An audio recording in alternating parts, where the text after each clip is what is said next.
Hi guys, I missed you, but thank you so much for supporting Emerald while I was gone. I know she did a phenomenal job, but boy, it sure is good to be back. And what I came back to was really interesting.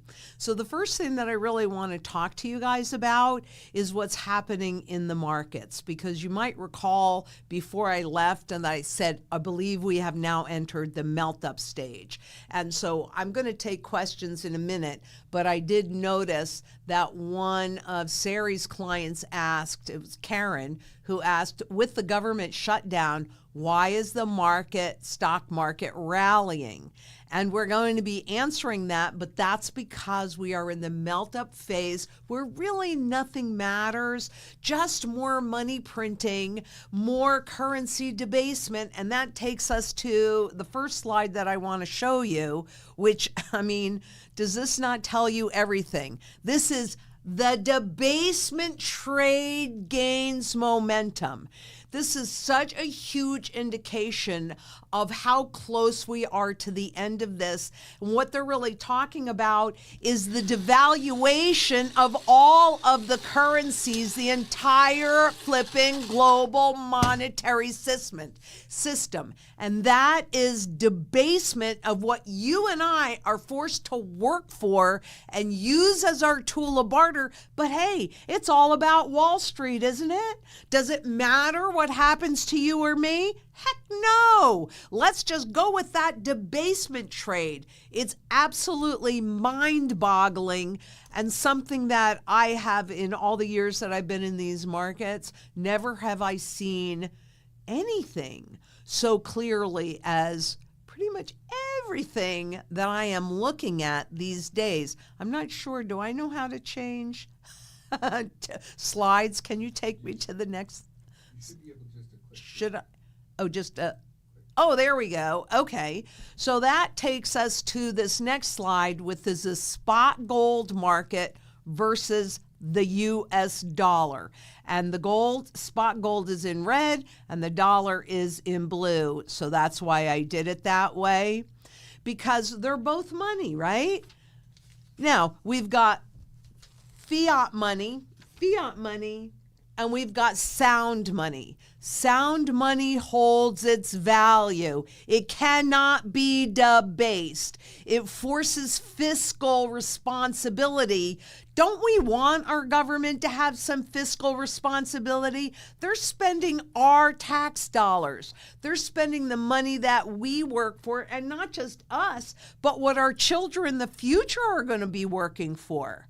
But now it's all about the debasement trade, and isn't that a good thing? No, it is not a good thing. This is why it's critically important, number one, that you become your own central bank and you're holding physical gold and physical silver. And I'm going to show you the charts. We're going to get into that in just a second. But I'm telling you, on this trip, outside of Mexico, this is the first time that I've ever gone to a third world country. And it was really eye-opening. And one of the things that I really saw was how important, I always knew that this work was important. I always knew that I had to do it. But it's so important for us to come together in global community, because there are so many people that have no voice. They don't even know what's happening. One of the guides we were talking to, and we went to the metal museum, and this was in Phnom Penh, and it was really, really interesting because I could see, number one, of course, at some point they had gold and silver as their money, just like we did, right? We had gold and silver as our money, sound money. But then, of course, it was taken away. And so people don't understand the propaganda that I saw there to justify everything. And what was interesting about that is at the end of the tour, there was this machine that could look at different bills, right, that were created to know whether in their mind they were real or they were counterfeit. And so I said to our guide, I said, I don't need to do that. They're all counterfeit. But no, this one is real. And so actually I pulled out a piece of silver and I said, no, this is real money. That paper that they can inflate away, that is counterfeit, but it's legalized counterfeiting. And so they get away with it. And our guide was telling us, and he was trying to understand this. And so I said, well, how much did coconuts used to cost? Because that's a big part of their diet there. And he goes, whoa, in 2019, this coconut was 1,000, I think, rupiah or whatever the currency there is. They use a lot of dollars there.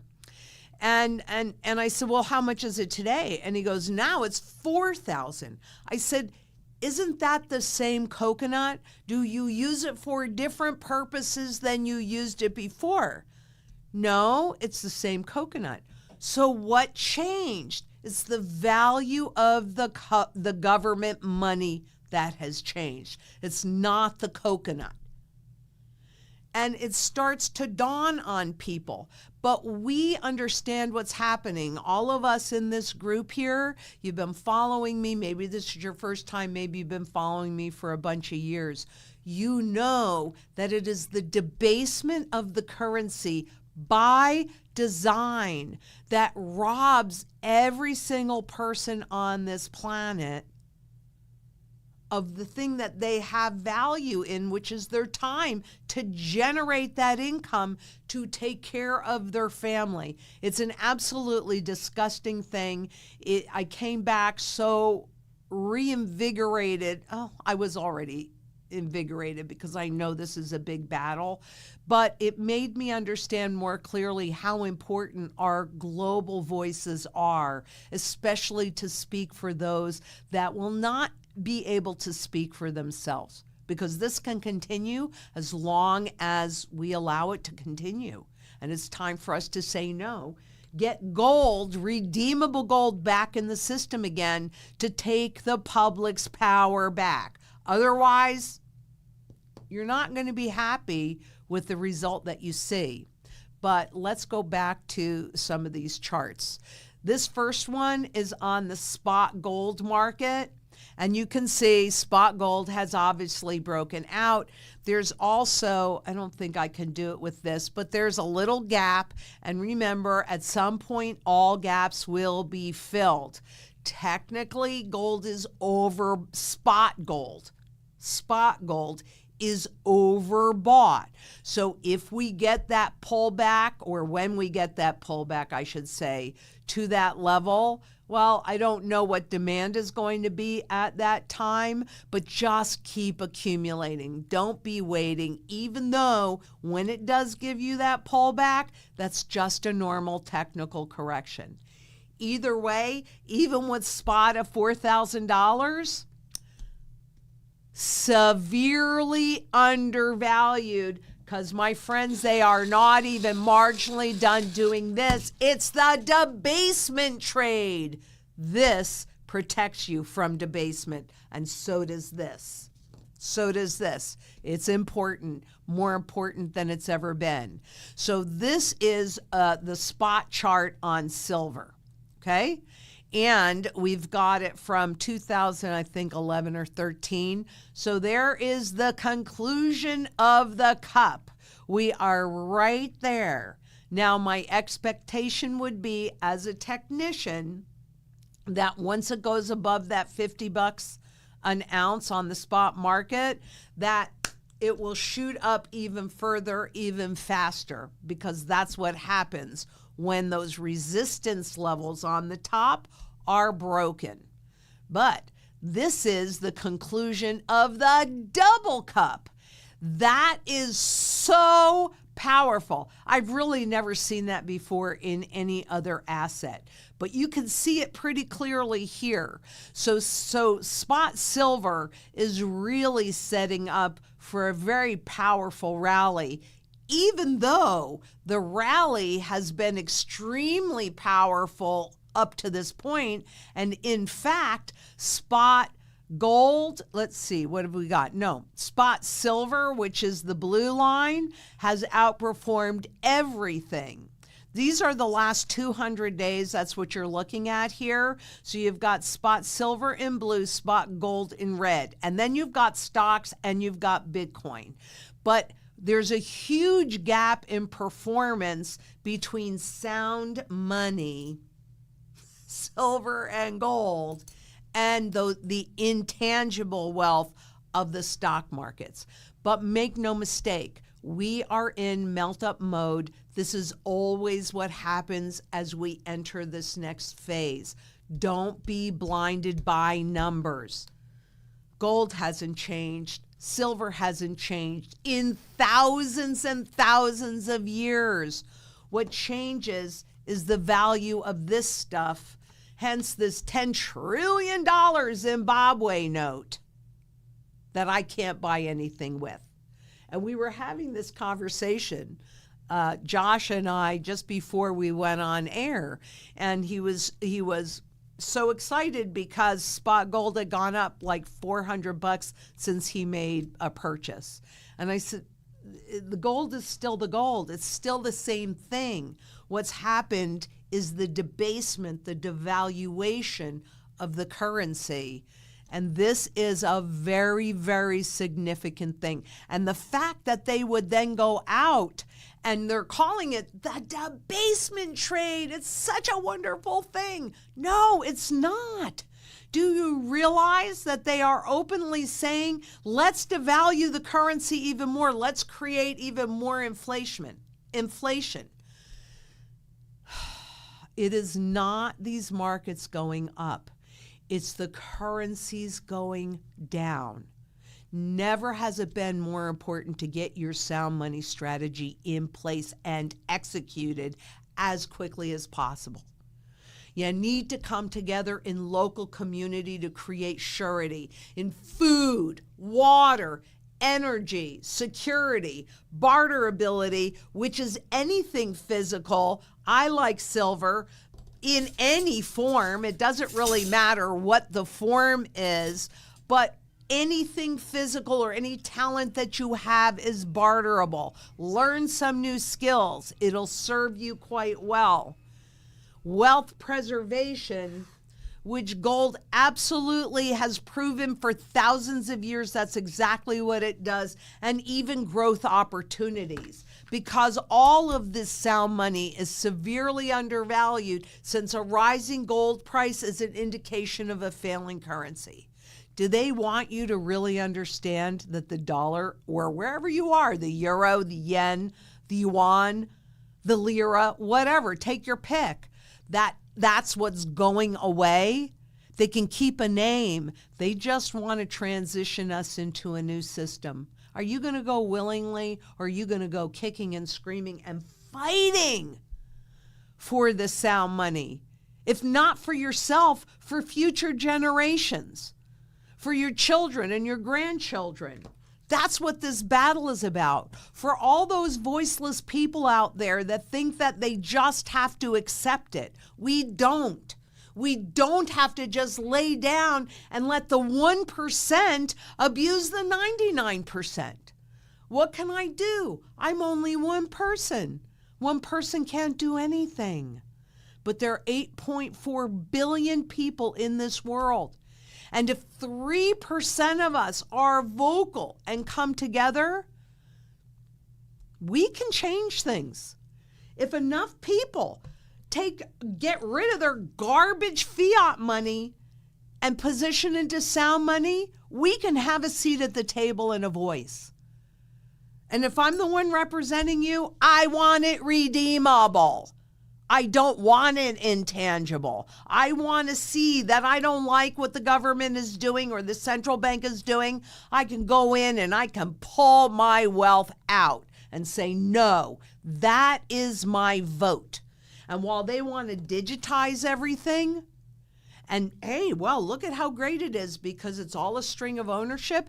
How about digitizing and putting our votes on the blockchain? We don't need as much representation that really aren't representing us anyway in Congress or in any aspect of the government, why can't we represent ourselves? They don't talk about that. They just talk about locking up your wealth in this easy surveillance system. And that was one of the things that I got out of being at the Nomad Capitalist, which, by the way, was an absolutely spectacular event, spectacular, bar none. I met so many people from all around the world. I mean, this was such an extremely professional event. When I got, now I have to go backwards. But I was, on the stage, and you might recognize in the background what you're looking at is the purchasing power chart from the Federal Reserve, as well as the spot chart on gold. And you can see how they're different.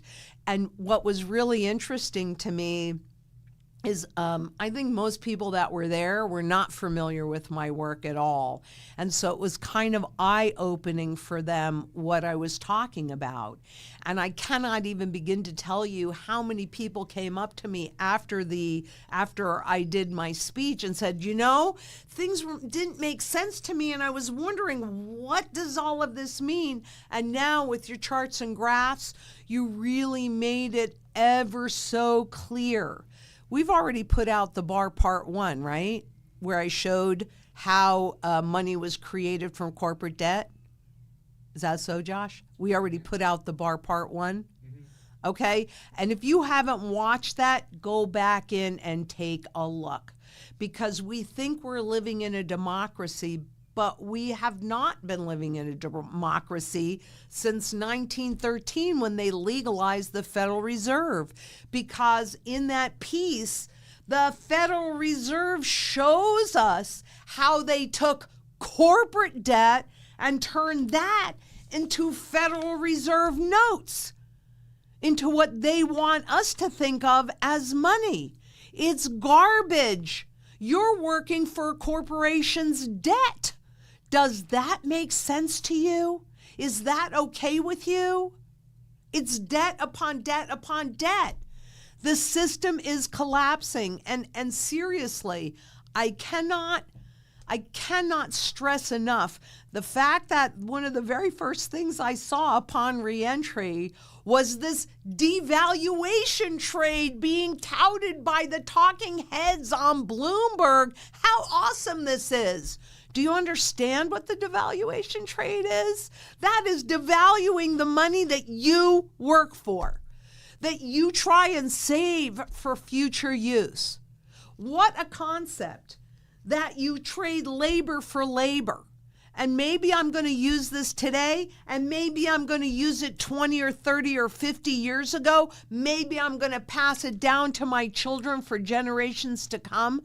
Don't you want that money to have the same purchasing power value as the day that your sweat and blood earned that money? Because that's what I want. Isn't that what you want? That's why. I mean, I came back reinvigorated. If I wasn't on too big of a mission before, for sure, I am now. We have to do this. People don't understand, but our group does. Our group right here absolutely understands it. And very soon I'm going to have a program that all of you can participate in that will help spread the word and hopefully enlighten enough people so that they can see the truth. Because my favorite question, how many times can you be lied to when you do not know the truth? And the answer is every single time. So what I saw then in Malaysia and in Cambodia, it is about education.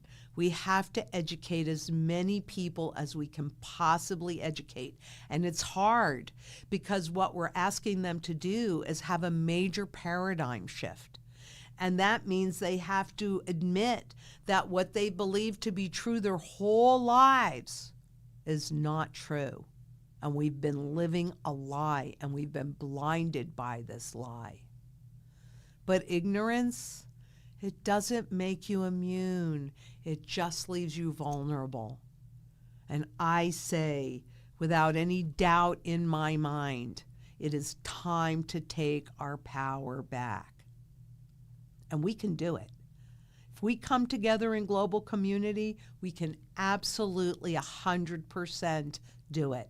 I will be doing a piece probably next week. I was just having trouble uploading the images that I wanted to use because I would like to talk to you a lot more about the different things and the different experiences that I had at Nomad Capitalist Live. I mean, it was a phenomenal event from people all around the world, and I always get questions about where to go and also, dual citizenship, and some people, they're working on like their 19th citizenship, which I think might be a bit overkill, but everybody's got to do whatever it is that they're comfortable doing. But so bear with me on this because I need Jessica to help me figure out how to do this. And I want to talk about that a lot more next week. Though I'm open to any questions and we will just begin. And Jared asks, I heard that if the U.S. government defaults, all of our properties are collateral of the Federal Reserve. Is that true? Well, it certainly could be true because of the way the legal structure has been set up over these many years. And let's face it, in real estate, do you ever really own it? No, you really don't own it. Could the U.S. government default? Absolutely. And they're also talking about all the furloughed workers, the government workers, might not even get their back pay. How do you think that's going to not just impact them as individuals, but all of those entities that are depending upon the income? It's a trickle down. The longer this government shutdown occurs, the more expensive it is, whether we realize it or not. And what's the answer? Devaluation. So it could certainly be true, Jared, I'm sorry to say. It's also why you need to be holding physical gold and silver, because even real estate runs counterparty risk, and that's what we're talking about here. This, you hold it, you own it outright, it runs no counterparty risk. The Bank for International Settlements says gold is the only financial asset that runs zero counterparty risk.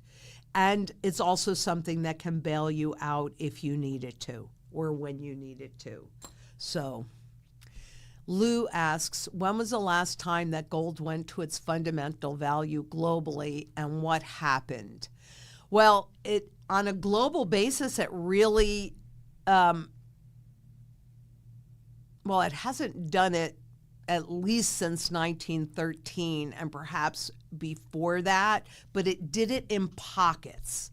Okay. Now, what's kind of interesting about this question, and I'm kind of thinking out loud, right? Because the more connected we are on a global basis, which with the growth of technology, we become a lot more connected. But yet in the 30s, when the U.S. was going through the Depression, that translated throughout the world. So I can't say that it's ever done it on a global basis, but that's because we haven't been this interconnected on a global basis. And so with the start of the Federal Reserve and then taking over in the 40s as the world reserve currency and still being used dollars, US dollars, being used more in global transactions than any other currency, but they're all tied together these days. That's why this is a global issue. Otherwise, it was more regional, depending upon what was going on, like, Zimbabwe or Venezuela or Brazil or even the U.S., right? This is not the first reset that we've experienced in this country. I'm pretty sure this will be the fifth. I looked at all of them in that series that you've been watching unfold, and I hope you have. If you haven't, you need to make sure that you watch that series. That is, by the way, also the foundation for the book and many other things that we have going on. So we've put a lot of time and effort into that, but it's only the start. So no, I have never known it to be on a global basis because we've never been this interconnected, but now we are. So typically when it was just one place, then the world could come in and say, well, we're not going to loan them any money. We're not going to bail them out. This time we're all in the same boat. So that's why we've got to come together globally, because it won't work if just one place puts gold in, then all the wealth is going to go there, because we are in, after all, the debasement trade. And when a country loses world reserve currency status, what happens to their fiat and the gold that they are holding? Well, it depends on how much gold they are holding, but every country that has held that status has lost it, and Great Britain was the one that held it before the U.S.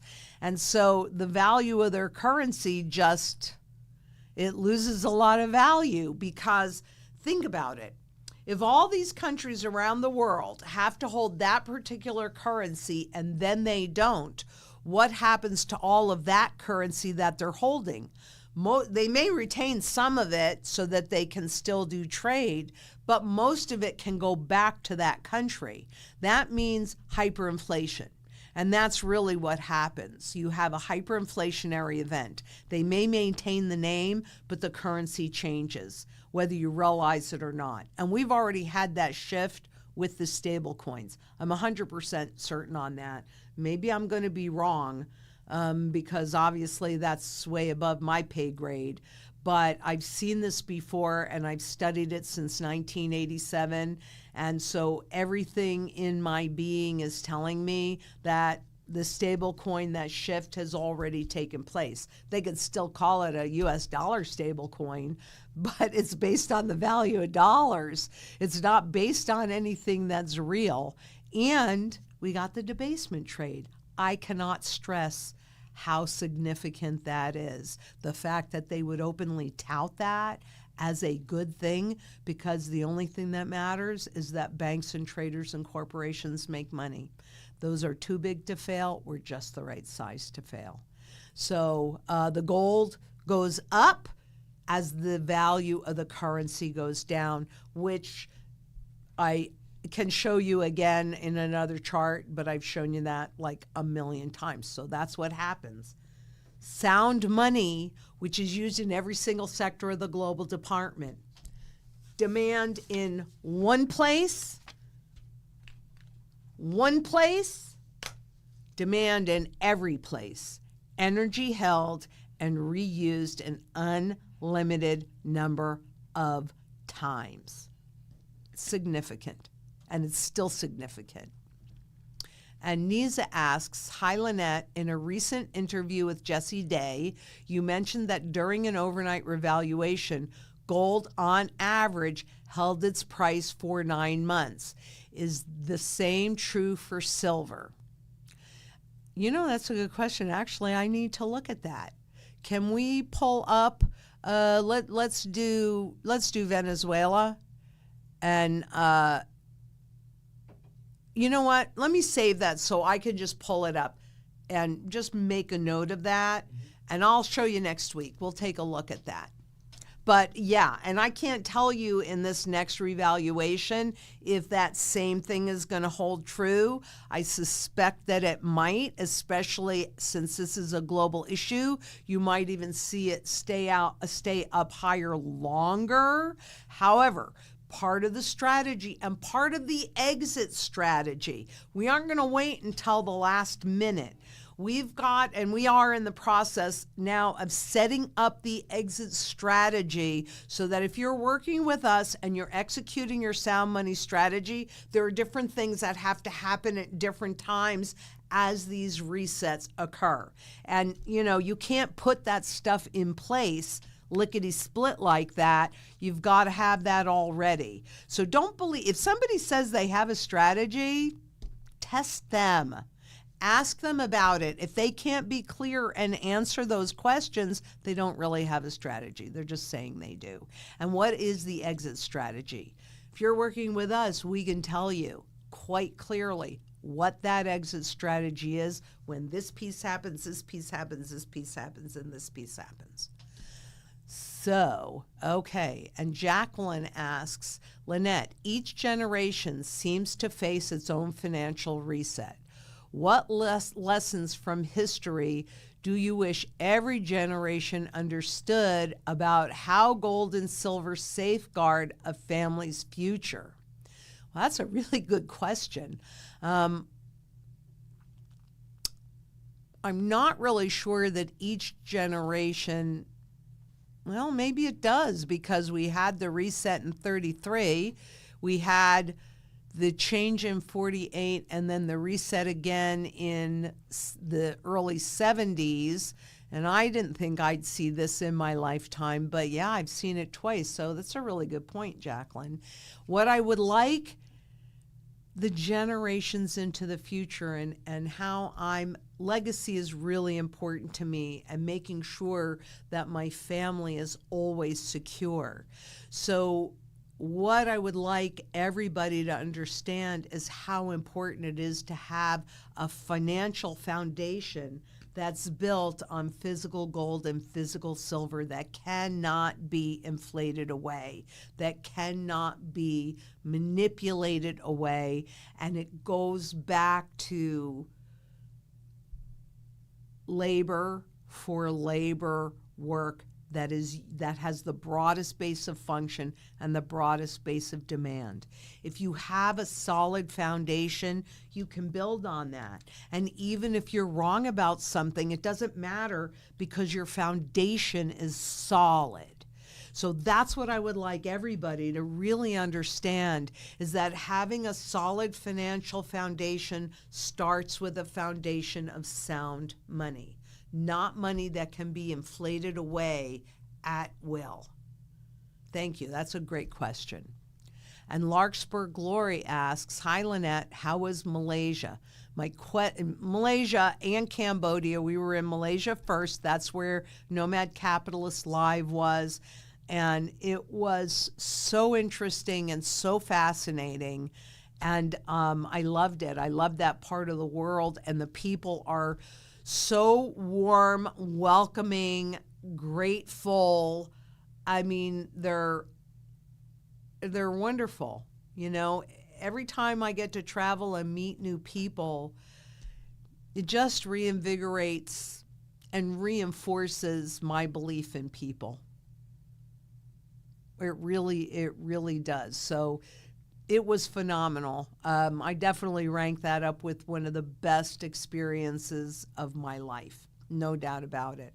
And also a lot of fun and phenomenal food. Phenomenal food. But her question is, how close to the end are we? Boy, you know, timing is the biggest challenge of any technician. But when I see them touting devaluation, you better be ready for an awful lot of inflation. We're very, very, very, very close. We're very, very, very, very close. I can't tell you exactly when, but I can tell you, get it done. Get it done. Local community and Sound Money Foundation, get it done. Do not wait. No more procrastinating. It will not serve you well. How happy are you that you got started, Josh? I mean, you've got a young family that you've got to take care of. Yeah, I'm elated. Like, I can't even tell you, like I was telling you before, like, I go to the safe and I pull the gold out because it's still relatively new to me, and I'll just look at it and I'm like, this is so cool. And I'll tell my wife, like, can you believe that this ounce is worth like almost 4,000? And like back in the day it was only 20. And like, who knows, you know, what opportunities it could provide for us, what safety it will give us in the future. Yeah, like I like a lot of people in the comments, I kick myself that I didn't start sooner, but like, you know what you know and you don't know what you don't know, and you start when you can. It's true, but Yeah. but to that point, for the comments, I wish I started sooner. Just start, right? even with spot at 4,000, does that really reflect its true fundamental value? No. The true fundamental value of an ounce of gold is not $4,000. Right now it's somewhere around $40,000. So at 4,000, it's a flippin' bargain.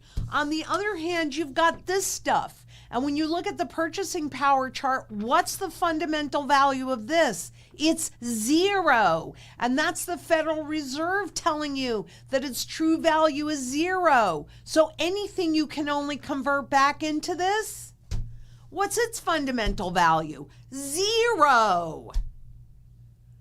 Right?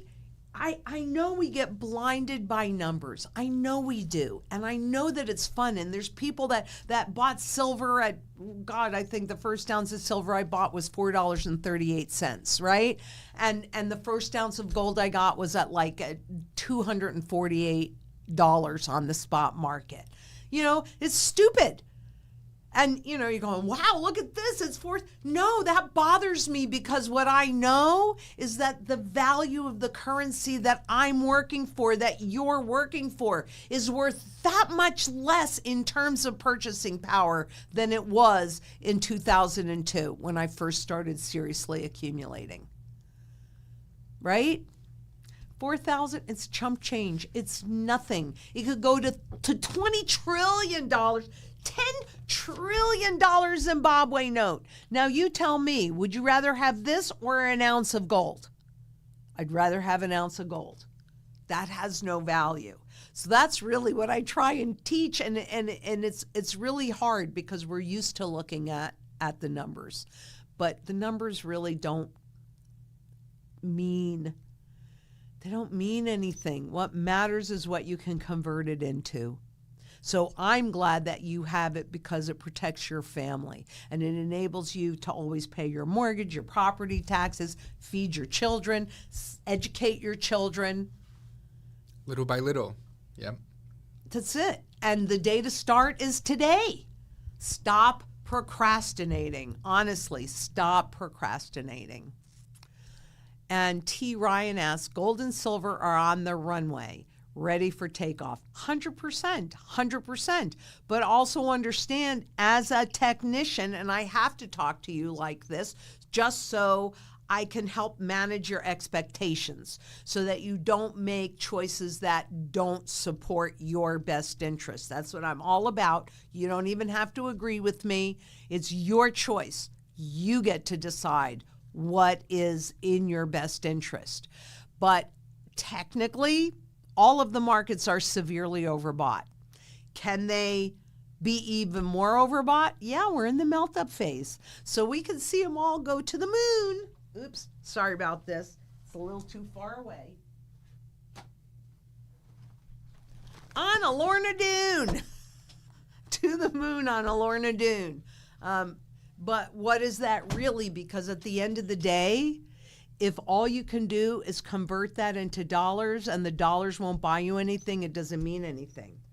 But if you've got that gold, that will always ensure that you can take care of your family, pay off a mortgage, be in a position to take advantage of those that can't pay that mortgage off, and position into income producing assets that you cannot outlive and leaves a legacy and a nice solid foundation for your family, for your children's future.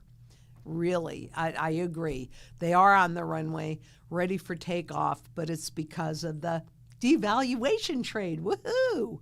God, I don't know why anybody would think that's a good thing. I just live and learn. And Senior Streak 777 asks, love you, Lynette. Thank you so much. And I missed you guys, and I love you guys too. The love you have for helping people is so noble. God bless you. I don't even know. I have been blessed, and I've been blessed with you too. If a tree falls in a forest, does it make a sound? Yeah, it does. But you're here to hear the sound that I'm making, and I appreciate that more than you know. And I love you guys as much as you love me, and our work is big and it's hard and it's important, and I'm never going to stop. I'm never, ever, ever going to stop. And you coming here and being live with me and watching my videos and sharing them and getting the word out, boy, that's everything. That's everything. Thank you. Thank you all so much. Seriously, thank you all so much. And Larkspur Glory says, Emerald is awesome, but we missed you, Lynette. I missed you guys too, and she is awesome, and I really appreciate her jumping in because I've never really had that before. And just to give you a little heads up, I'm going to be doing a show with Greg Manarino in Florida, the beginning, I think it's what, November 2nd? Okay, November 2nd in Sarasota, Bradenton. And then after that, we're going down to Panama for a few days. So I'll be there on a Tuesday, and we might have to change the time a little bit, but we're going to be doing the live from Panama. So I'll keep you posted on that because I missed you too. I really did. Tuesdays are my favorite days. I get to be with you guys. So yeah. And Emerald is awesome, and I really appreciate all her hard work on it. And Big G asks, you can barter better with silver than gold. Yep.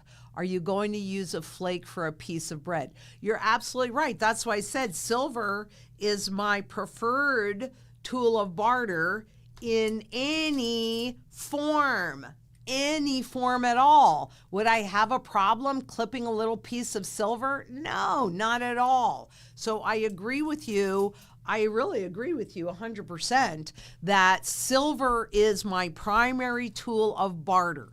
Gold is my primary tool of wealth preservation and opportunity positioning. Absolutely agree with you. And Wasted White Boy 2 says, Lynette, what do you mean by they have to burn off the debt? That's a good question.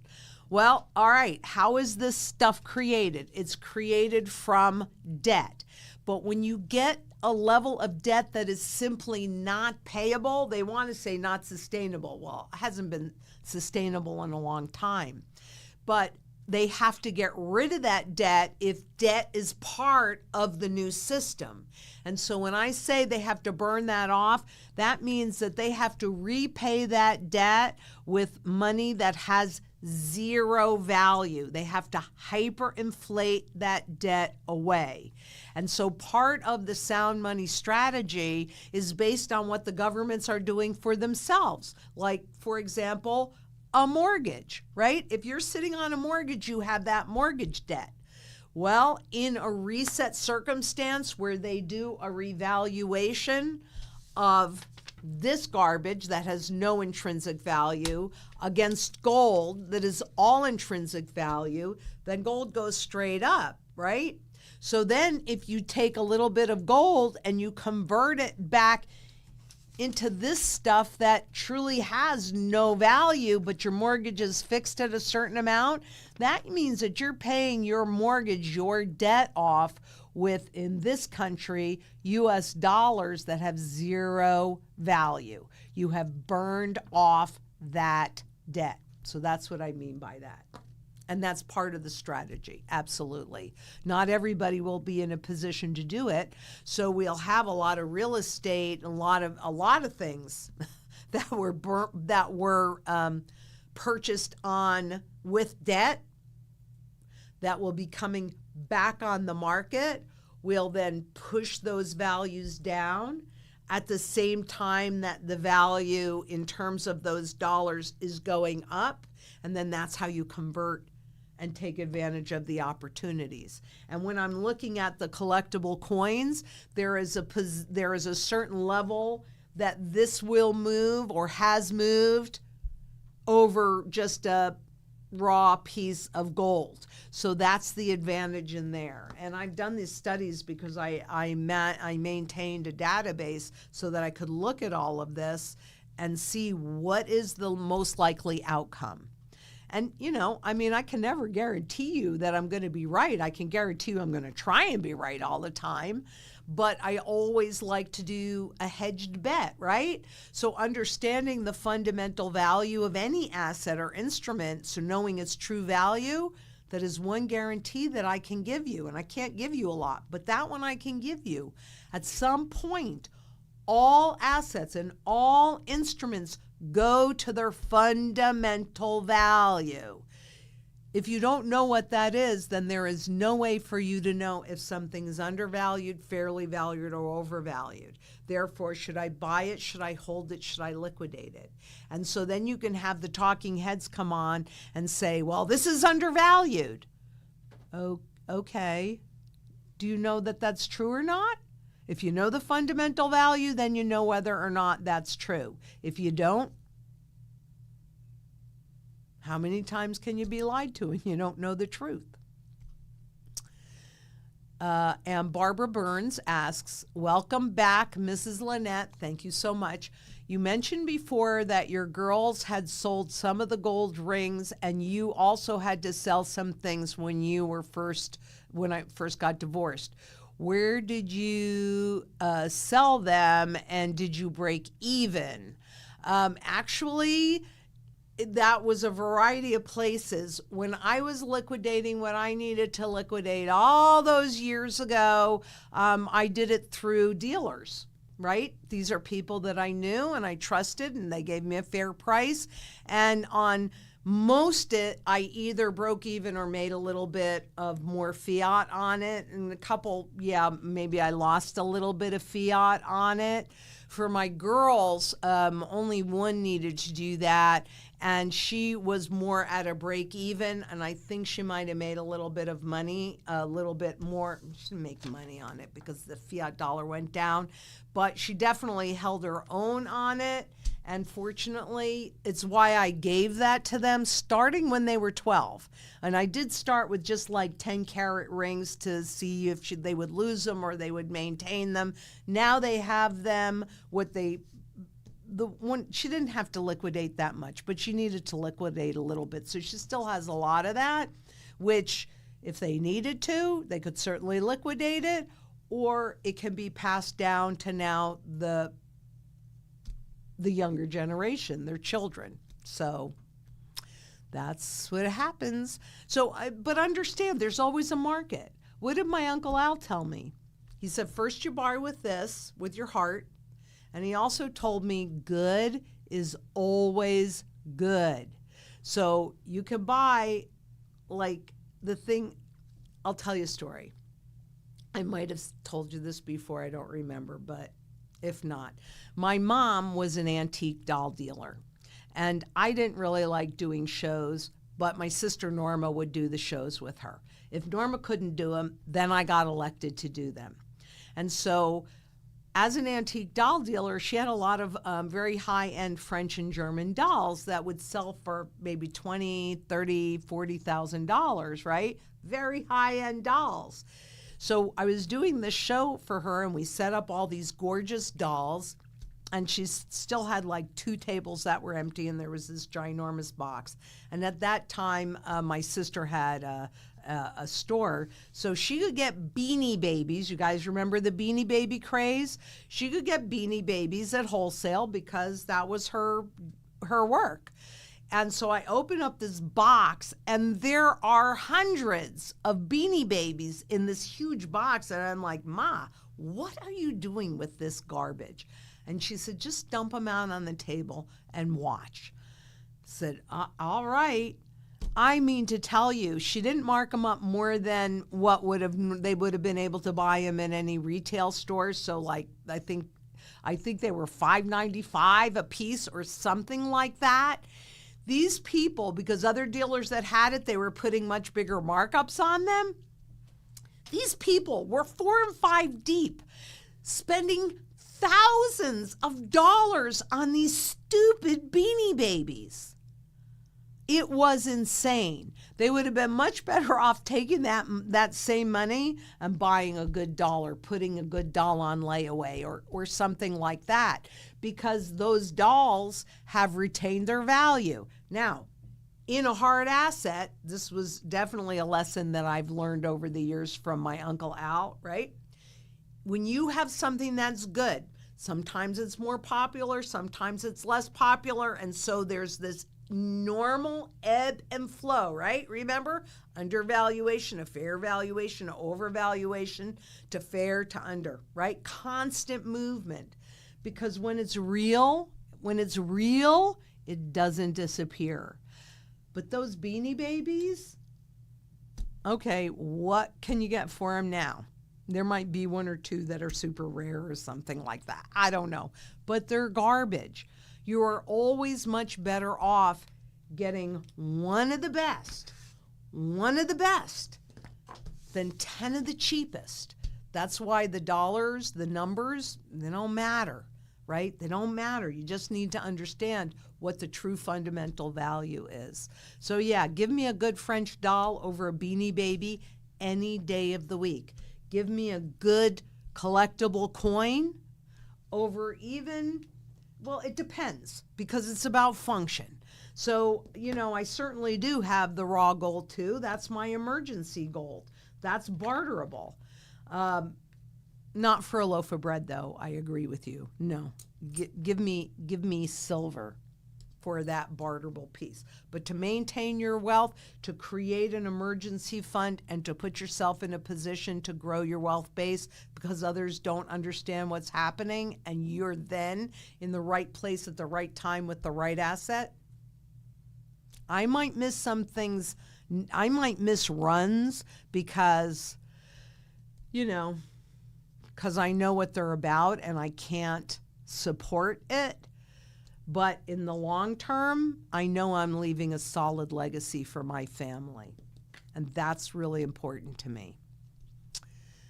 And Forbidden Planet asks, what week do you project silver to really cut loose and break new ground, Lynette? I want to see it go over 50. I mean, it could do it today. I saw, before I came in, I saw a teeny pullback. It could be next week. We could be very close. But yeah. And once it goes above that $50, then it will have broken that resistance level. And because support and resistance kind of works like this. Let's say you were going to sell something and you didn't do it, and then the price of it went down. And what do you say to yourself? Man, if it ever gets that high again, I'm going to sell it, right? So that creates a pool of sellers up at that top level. So when the spot goes up, it dips into that pool, it pushes it down. Spot goes up again, dips into that pool, it pushes it down. When that pool of sellers has been satisfied, that's when it can break through. And it's like a spring. So you hold your hand. I'm never really good at this. But when you hold your hand on a spring and you suppress that price and you suppress, when you let go, then it springs in a direction. If it's the top level, that resistance level, then it's going up even faster than it has. So it could do it this week, it could do it next week, and maybe the week after. I don't really know because I don't know how big a pool there is up there. It may have already used it up. We will be finding that out very shortly. And Low Blood Pressure said, I got a French doll, gave me my 6 children. Oh yeah, absolutely. I love that. She's the best doll in the world, isn't she? And Piet Dutol says, sending you all love from South Africa. Oh, thank you so much. I haven't been invited yet to speak in South Africa, but I would love to be if you know anybody that's doing it. I really do want to travel more and really push this global community and see what I can do to support that effort. But thank you so much, and maybe I'll see you there. I'd love that. And ML asks, is it possible that in the dystopian future, our labor and compliance to the system are what backs our receiving of a UBI, Universal Basic Income, and hence no need for money in the traditional sense? Well, if they have everything under, this is something else that came up during the Nomad Capitalist. And I will be talking a lot more about this because they actually, one of the speakers there actually showed the already in place infrastructure for the surveillance economy. And that's what you're kind of talking about here, is setting up that system so that if you comply, then you get what you need. And if you don't comply, then you're cut off from what you need. Is that okay with you? Because that's not okay with me. So is it possible? Well, if we just allow it, anything is possible. But it's also possible for us to take our power back. That's what that global community can do, and that's what I highly recommend. Highly recommend. Are we going into a digital system? Yes, we are. Is there any reason why we can't have redeemable gold as part of that system so that you and I can determine our future, self-determination, and create a level playing field? How easy is it for you to see right now that there are definitely and most clearly winners and losers that are chosen? And that started back in 1913. That didn't just magically happen now. They destroyed the Constitution then when only gold and silver were supposed to be money. So, yeah, the Constitution has been abused extremely. However, it didn't just start, right? That was the beginning. This is the end. Can we make a more constitutional system? Yes, we can. We can take our power back. Power to the people. I was there in the 60s and the 70s. Power to the people. Let's do that. We can do it. There's more of us than there are of them. We can do this. I know we can. We just have to come together. And that was one of the things that was so great at being at the Nomad Capitalist, quite honestly, because that was a group of people that needed to hear the message that I had to bring. So you can help me with that wherever you are in the world, whoever it is that you might know. Let's talk about this. Bring me out there. Get me in front of people that need to hear this message. That's what I'm pushing for. And I would appreciate any help that any of you could give me on that. And Matthew asks, hi, Lynette, please could you explain a little more how the system died in 2008? I often hear you say this and would like to better understand it. Sorry if this is a stupid question. Thanks, Lynette. Number one, Matthew, there are no stupid questions. And if I explain something and you still don't understand the point, that's on me. That's not on you. So I need you to let me know so I can figure out how to explain it in a different way, because my goal really is to translate financial noise into understandable language so that you can put your best interest first. Is really important to me. So let me try and explain that. The system was set up and you had all of these big banks that were making all of this money and all of the decisions, and the way things were at that point were one way, and that's what we had been used to in this system. But when the Federal Reserve and the government allowed Lehman Brothers that had been around or Lehman, not brothers anymore, but Lehman, to fail because of the over leverage, that changed a whole system that was built on a certain level of leverage. That is when they brought in quantitative easing, which is just this massive money printing and devaluation. They didn't refer to it as that, but when they allowed a bellwether bank to go out, started printing money to a huge extent, devaluing and debasing the currency. And then what did they do? Bitcoin was born. I mean, it didn't suddenly be born then. They'd been working on it for a while, but that came in January of 2009. quantitative easing started in March of 2009. So they were already planting the seeds of the new surveillance system, the new digital system that would take even more freedom and control away from us. But that's not the way they sold it to us. They sold it to us as being outside of the system. And I know that there are people that still believe that this is outside of the system. I don't know how they believe that, because it should be obvious, in my opinion. It should be obvious that it's completely the system. But that's why I say that the system died in 2008, because then they had to put it on free money life support, the quantitative easing, and it was initially, it papered over the mess, but they never repaired what broke in the system, that level of leverage and debt that was in the system. They just had to then let even more leverage and more debt come in. So that's what I mean when the system died in 2008, because all the rules were changed in 2008.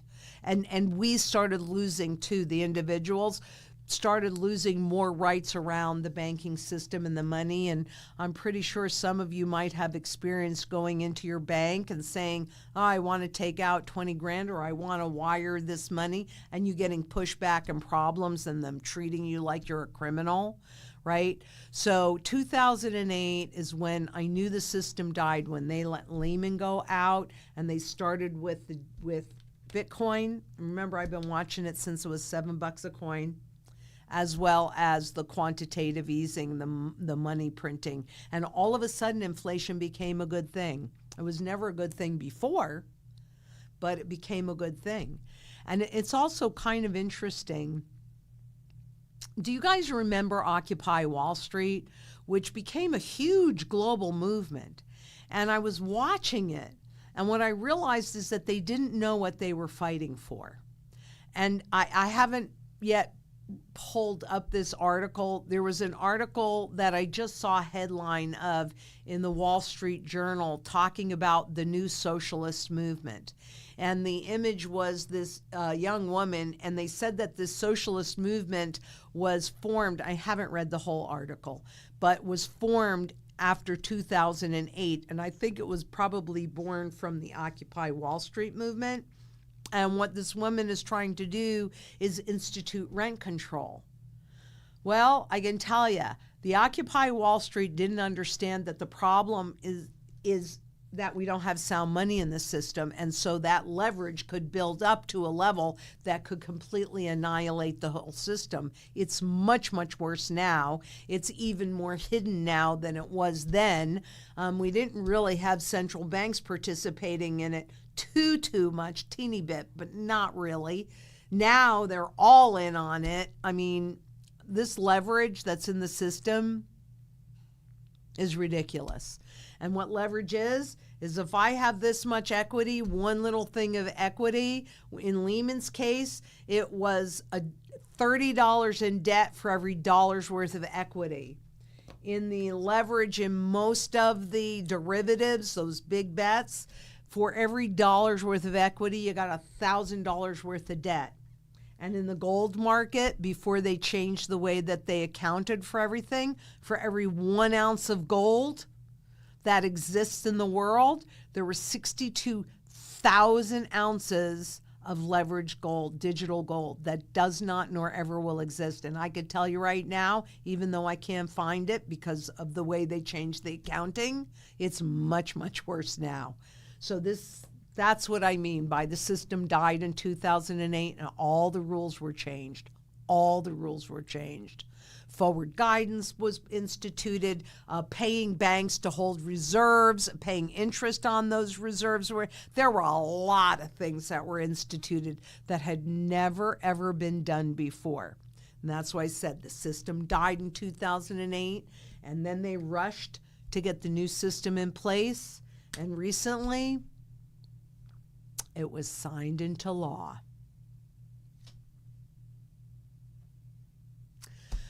Yeah, fortunately. And Miramar asks, are you aware of anyone setting up a global virtual location on which to come together? Well, I mean, this is kind of one, isn't it? Because we heard from South Africa, we hear frequently from Turkey. No. Can you get more specific on that? We are open to doing whatever it is that we need to do to make this happen. And so help us with it. Sorry to interrupt you there. Yeah, there was go a ahead. question that just came in that's kind of along those same lines, so I'll just read it to you. They said, do you ever schedule meet and greet gatherings in Arizona, as that would be amazing for the community to meet in person? If so, when and where? Well, our offices are still under construction. I mean, it was a year ago last May, so we're like a year and a half in. So there will absolutely be meet and greets here. We will be doing live Q&As with an audience, a studio audience, as well as a virtual audience. But I mean, I walked through the offices yesterday because we're in the space. It's just that the offices aren't completed yet, and I walked through hoping that I would see some progress. There are lots and lots of boxes in our temporary space waiting to go over. The chairs being recovered and all of this are all done. So the answer is yes, we will be having a meet and greet space, and we do have a physical location in Midtown in Phoenix. So anybody can call us we have a local number, or you can just call 833-GLDZANG and set up a time to go in and meet with your strategy specialist in person. And I'm there on Mondays. And eventually, whenever I can get into the office, which I cannot wait to make happen, I'm ready for those studios. Aren't you, Josh? I'm ready. But I keep telling myself it's worth the wait, because from what we have seen, it is like, and I am biased, but I will objectively say too that like the office space and everything that we're building there is like one of the most beautiful office spaces I have ever seen. Wow. So I too am excited. Yeah. To go. We're all excited, and we're on countdown. And yeah, we need to look at that more. I mean, that's kind of why I do these, and I really appreciate it when somebody that is in a completely different time zone can show up. And I did try and do the lives when I was in Australia. I actually did do the lives when we were in Australia the last time, but we couldn't really get good reception, and I don't think that it went very well, which is why I did this experiment with Emerald. But quite honestly, I hate missing the lives on Tuesday. This is truly my favorite day of the week to do this. So is there more that we can do to set up a global virtual thing? Like a meet and greet online? I'm sure that there's something that we could do. We can look into it. I would have to see like how we could host, how many we could host, because I know there's some platforms you can host people, but there's like a limit to 500, and then like there's exorbitant fees that go with that. But we can look at it. We'll look into it, because it is really important. important for the global community. And yes, you can do it right now. And if you're working with a strategy specialist and you want to come and see the farm, you can make those arrangements. They can bring you over here. You can meet Morgan, you can meet Colin and Jeremiah, and we're all right here. And Jim Weeks asks, what is the best form of silver to hold? Eagles, rounds, constitutional, or bars? Yep. All of the above, including anything that is marked sterling silver or 925, which is 92.5% pure. And I know that one of the strategy specialists, Martin, who went on this trip with us, where we went to Cambodia afterwards, he went to Thailand, and he actually bought quite a bit of silver when he was in Thailand. And we bought some gold and some silver as well. And Jim Weeks also asks, so all of the above, Jim, I mean, just accumulate silver in any form at all. I do like the constitutional. I like the different sizes and the small sizes. So, yep, all of it. And he also asks, at what ratio should we sell silver to buy gold? So I am not a ratio trader because I'm executing a strategy. And the way that you do it, it's not necessarily a ratio. What you do is you define your current standard of living. And then there's different kinds of barterable silver and barterable gold. So where we were talking about loaves of bread earlier today, yeah, you totally want to do that with silver. But you also need some barterable gold for, say, your property taxes, things like that. So what we do is once we define and we know what your current standard of living is and where you are spending your money, well, then we know how much barterable silver and how much barterable gold that you need to sustain your standard of living. And we start with a year and then we extrapolate that out. Personally, for myself and for my daughters, I've done it for 10 years. I don't know how long this is going to last, but this is a global issue and there's a lot of crap that is going to have to be worked through. So I'm not one to ratio trade because I can tell you for an absolute fact that things that I was able to put in place back in the early 2000s, I can't get anymore. And that's part of the problem. In the physical world, there's a finite amount. And so it is function for me. It's all about what is it that I am trying to accomplish, whether that is paying my property taxes or paying off my mortgage. Those are two different types of gold. Whether that's, so it depends. You define your current standard of living, you define what fiat money assets you've already accumulated, so we want to protect those, and then you want to be in a position to take advantage of those opportunities that will come up, and maybe you want to position in to leave a legacy for your family. And so it just kind of depends on what you want to do. And my personal feeling is not about ratio trading. It's getting what you need in place so that no matter what, you're covered. That's what it is. It's about function first. And Big G asks, gold does not grow in value. It purchases the same thing yesterday that it purchases today. During Roman times, a set of good clothes took 1 ounce of gold head to toe, kind of the same today. Voila, you said it very well, Big G. Thank you. And Coffee and Chaos says, Lynette, talk me down from, from the cryptos. Look, the way that they get you involved is that they allow it to run. But if you look at what's happened over the last 200 days, you have spot silver and spot gold outperforming cryptos. Cryptos are a Trojan horse to get you into the surveillance economy. And I'm not saying that you shouldn't do those because you need to do whatever you are comfortable doing. What I am saying is, if you are going to do those, that's fiat money wealth. And you need to make sure that you have enough sound money to offset that should that go to zero. They have not gone through the test yet. They were born in 2009. And think about this. We were talking about this yesterday when we were working.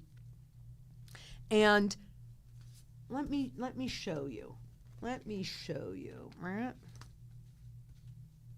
Okay, I want this. I want this. Okay. First, this was the money. It's a 1 ounce, $20 gold piece.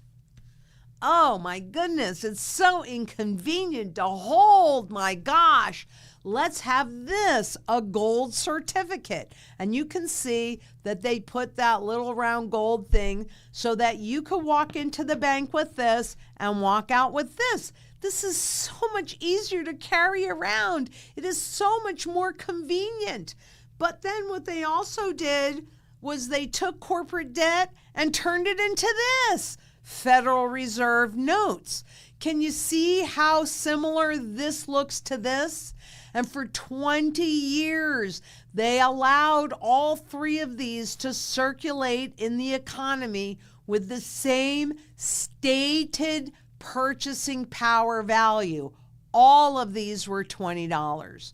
So over 20 years, they got a lot of adoption. So when they took the gold away from us and our ability to pull it out of the system, we still had this. So people didn't think that anything had changed when in reality, everything had changed. This was born in 2009. We're coming close to that 20-year window. They've gotten more and more adoption by allowing it to run. Why is this worth 125,000 of these? Why? Where else can you use it but in one place? The financial system. This you can use every place. So if you go into this battle, and we are in a battle, make no mistake about it, and you go in with this or this, if demand goes away for these, they go to zero. This has not yet been tested. But this, since it's used in every single sector of the global economy, it has the broadest base of use, the broadest base of function, and dare I say it, the broadest base of buyers. So if buying goes down a little bit over here, it's going up over here. This is a financial bazooka. It has lots and lots of arrows in its quiver. This has one. This stuff has one. What do you want? You want one or you want a gazillion?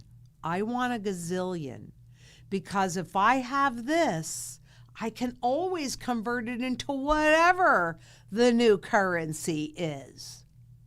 But if I don't have this and this and this, 10 trillion Zimbabwe dollars, I can't buy anything with.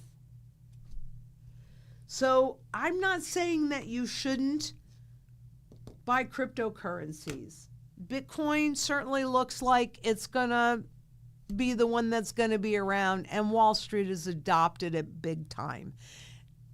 Stable coins backed by dollars 1-to-1, that goes the way of the dollar. So does Bitcoin. Goes the way of the dollar. I want something that has full demand. So I'm not saying I will never buy cryptocurrencies. If that's the tool of barter, I'm not really going to have a choice, will I? But whereas before that I would think I would convert a lot more of this into the new currency, I need to see who's going to survive. I don't know that yet. And neither do you, and neither does anybody. We will find out. And because I have sound money, I can live to fight another day. I can convert it into whatever currency survives. I can convert it into income-producing assets that I can pass down to my children. Because let me tell you, if all you have is this, and they tell you to jump, you're going to have to say how high. And I'm pretty sure you're not going to like the outcome. I don't know if that did that for you, but what I said is simply truth. You can believe it. You cannot believe it. You can have a hedged bet. What if I'm right and what if I'm wrong? Set yourself up so that it doesn't matter. Then do whatever you want. because you're covered. I hope that helps. I hope that helps.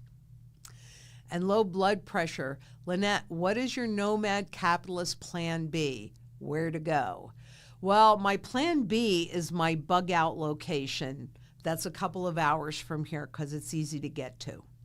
And it is off-grid, and I do have lots of food, and I have the ability to execute my whole mantra: food, water, energy security, barter ability, wealth preservation, community, and shelter. I've got all of that. That's my plan B.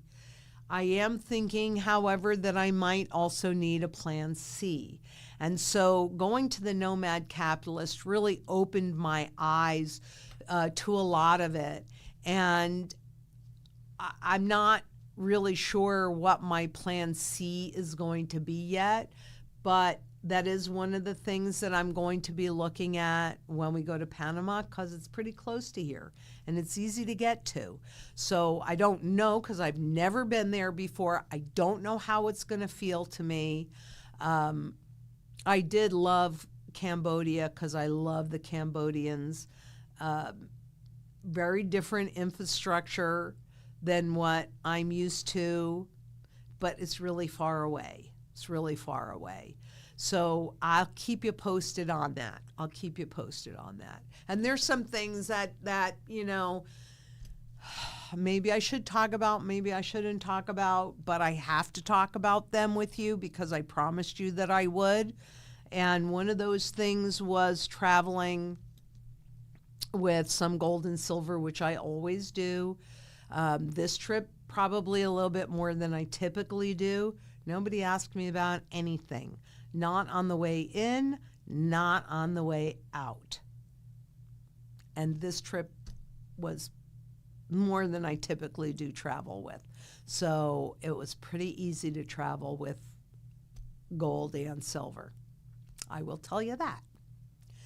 And Frank Tuthillo asks, if there is ever a gold confiscation, will you hand your gold in, Lynette? No, I will not. And the reason why I will not is because I buy collectible gold. It's in a completely different category. Look, we've had gold confiscation in this country 3 times. To me, that establishes a historic precedence for gold confiscation. Plus, we know that desperate governments do desperate things, and we did hear a lot about auditing Fort Knox, and then we didn't hear anything about it. So what does that tell you about the gold that the U.S. supposedly holds? So do I think that that's a possibility? 100% I think that's a possibility. And therefore, I want to be in a category that is a lot less likely to fall into that confiscation category. Therefore, and remember, I had my Uncle Al. In 1964, he was sitting on at least 3,000 ounces of gold, but this way, pre-1933. So he was holding it legally and in a way that he could have used it in the normal marketplace. And I'm executing a strategy, which means that I want to be able to convert it into income producing assets and create that long-term family legacy. So that's important to me. And the way that I think a confiscation would look is this. Now, yeah, nope. Oh, nope. Oh, isn't that interesting? Okay. Where's my, interesting. These are all pre-33 1-ounce coins. Somewhere around here, I have a buffalo, or not a buffalo, it could be in the drawer. We'll find it. I'm not worried about it. Anyway, so the new Eagles, the new American Eagles, that is classified as monetary gold. I look at what gold can I hold inside of an IRA. And if I can hold it inside of an IRA, that's not the kind of gold that I buy. I want the kind of gold that's classified as a collectible. Because let's say that spot happens to be at $5,000 an ounce when they decide to do an overt confiscation, since price manipulation is definitely a form of confiscation. But let's say that they're going to do that. Most of the gold that Americans hold are in IRAs, right? So they don't want pushback. They don't want you to understand that anything is changing. So if spots have 5,000, they go, okay, well, it's your patriotic duty. We really need your gold. And because we're so fabulous, we'll pay you $6,000. Most people believing Wall Street, I don't know why they do, but they do, believing Wall Street will go, well, wow, okay, they can have my gold because it's only worth 5,000, but they're willing to pay me 6. Rock and roll, hoochie coo. And so they would do a huge sweep of the IRAs. Once they got all the gold that they thought that they could get, that's when they do that overnight revaluation, just like they did in 33 when they confiscated the gold at $20.67 an ounce. And when they got all the gold they thought they were going to get, then they did a revaluation to $35 an ounce. So that's the pattern that they follow. However, if somebody's paid $15 million, this is not a $15 million coin. But some of these, for 1 ounce of gold, they go for millions and millions of dollars. They ain't turning it in for $6,000. It's in a different classification. That's the classification that I want to be in. Why? Because anybody that can spend $15 million on 1 ounce of gold is either somebody that writes the laws like Treasury Secretary Wooden did in 33, or has influence over those that write the laws. That's what I want. If I could have the health plan that the federal government has, I'd do it all day long, better than the crappy health plan that I have that's really expensive and barely covers anything, right? So would I pay a premium for it? Yes, I would. But that's not an option that's open to me. This option is open to me, so I'm taking it. But that's the way I think a confiscation of gold would actually unfold. And no, I would not be required to turn that in. And Mona asks, what about people who are very poor, living paycheck to paycheck? Do they even have a chance? That is the whole point of community, isn't it?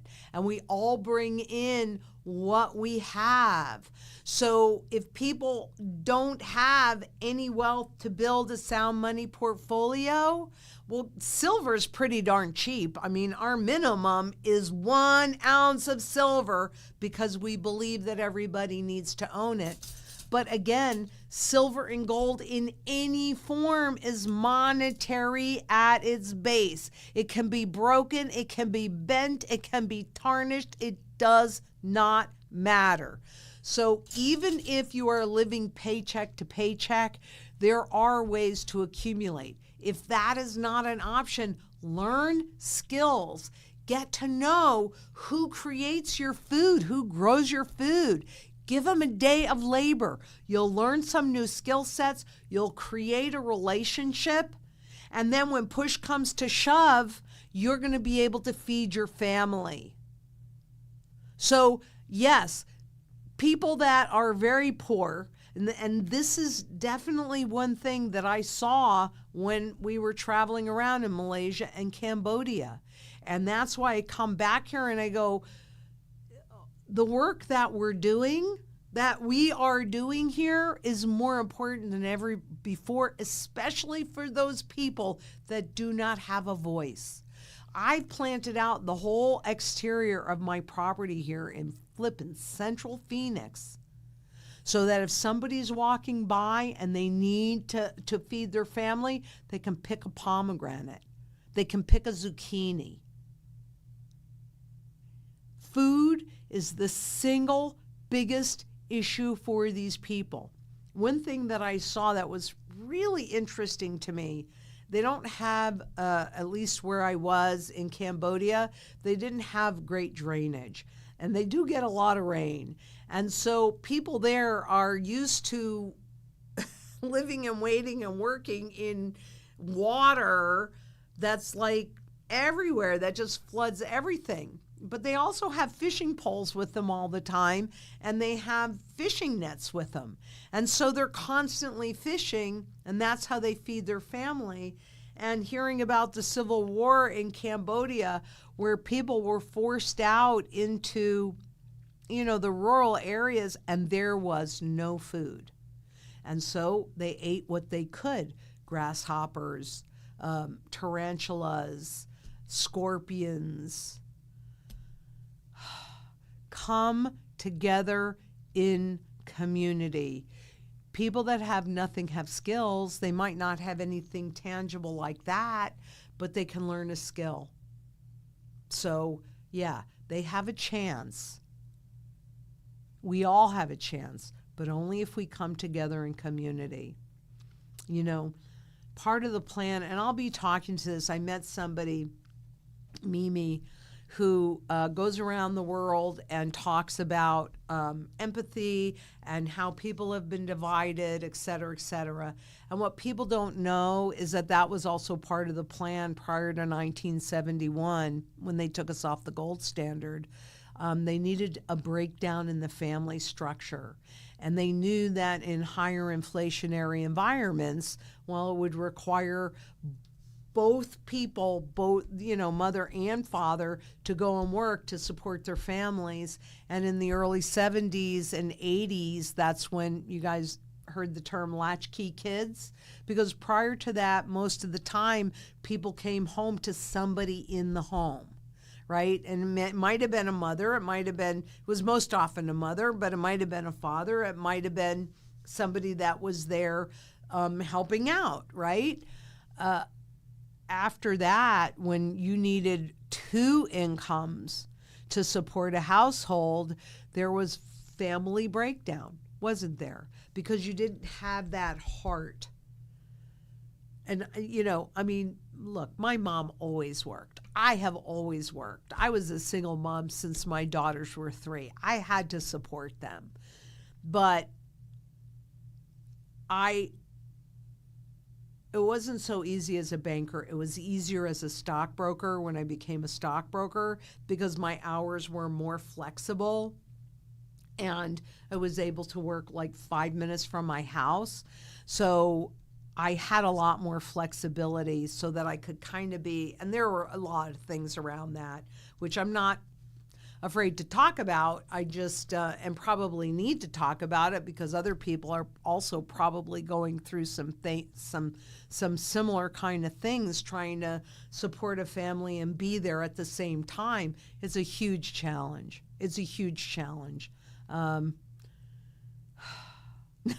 No doubt about it. It's a huge challenge. So if we come together in community, we need to come back. We need to start talking to each other. We need to have open lines of honest communication. Our fears, share our talents, share our strengths, learn some new skills. Yeah, we have a chance, but only if we come together. People are lonely. What did we learn during COVID when everybody was so separated? That hasn't gotten better. It's actually gotten worse, where people are feeling so alone. I'm going to tell you, whoever you are out there, you're not alone. If you're here, you're part of this community. And whatever we can do to help support you, we're going to do to help support you. We're going to do it. We're going to do it. We're going to figure it out. I don't know how to do any of this any more than you know how to do any of that. Well, some of it I do, because it's where my life's work was. But building community and getting some money back in the system, do I have a clue? No. But I put it out there because then I know, I verbalize it, because I know then the right people that will help, not just me, but all of us, they'll come in. When the student is ready, the teacher appears. I'm a student. We're all students. So the teachers that we need will appear. And I promise that I will share all of it, even the nasty, ugly stuff. And I want to do some of that. And I just have to kind of figure out the venue and where it fits, because it's not appropriate, or a lot of people probably are not interested in that. But we'll get there, one step at a time. And of course I have Josh and one step at a time. And Mimi and the whole team. I mean, I'm surrounded by the best community in the world, the most supportive. I'm a very lucky woman, very, very lucky. You guys, I'm a very lucky woman. So yes, everybody has a chance if we come together in community. And Gloria, and think about this, before I go on to that, if we get sound money back in the system again, when you work, you're working and trading labor for labor that cannot be inflated away. It gives everybody an equal chance. It levels the playing field. We have not been operating under a level playing field for a very, very long time, and I want to bring that level playing field back. And Gloria Khoury asks, hello, Lynette, welcome back. Thank you. What are your thoughts on the company that George Gammon recommends, Monetary Metals? Well, we all have to do what we're comfortable doing, and I know them, and I'm not going to say anything negative about them, but we have a strategy that is executable. So that's what I will say. And I love George, and I will always love George. And Golden Non asks, what if we have money that's tied up in the stock market and can't really put it into physical metals? Are the mining stocks the best bet? Hear so many people say that the miners are cheap. Well, the miners are cheap, but they're the stock the same as any other stock. So if you've got something that you can't pull out, like a 403B or something like that, then what you need to do is you need to have gold that can offset so that if all those stocks go to zero, you recoup it. That's part of the strategy, is to take whatever fiat money that you've, assets that you've managed to accumulate and protect them so that no matter what happens, you're made whole. And the strategy that we execute is a full circle strategy. So that means any taxes, any fees, the barterable, your barterable portfolio is designed for you to actually spend. We need to recoup that. So it's a full circle strategy, and nobody else has it, because I don't know anybody else that's studied currency life cycles since 1987. Do you? So monetary metals, I'll just kind of go back to that for a second, because I think that's JP, and I know him very well, and I like him very much, and we are all fighting for sound money. So we are all in the same community, working toward the same goal, which getting sound money back in the system again has to happen. And low blood pressure asks, how can stable coins do anything? Imagination representing fiat. What these stable coins can do is they can usher in that hyperinflation. Because remember, for many years I was asking, well, goodness gracious, who's going to support the new currency? What's going to justify creating it? Well, was it, and all the reading was debt or purchases, right? Well, the answer is both, because now you have corporations that are going to be issuing the stable coins based upon your purchases. But then they're going to turn around and back them with treasury debt. So it's a combination of purchases and debt, and that can easily usher in the hyperinflation. So there you go. And Miramar asks, before you left, Lynette, you said something like you can spend your gold, but you won't get it back. You can spend your gold, but you won't get it back. I don't remember saying that. So I don't know what I meant if I said that. That change will be, oh, okay. All right. It wasn't the gold. It's like if we're in a hyperinflationary environment, and you bring in, say, a 1 ounce piece of silver or a 1 ounce piece of gold, the stores are not going to be giving you change in gold and silver. So it's really, really important to have a variety of sizes so that you get it as close as possible to what you're going to spend.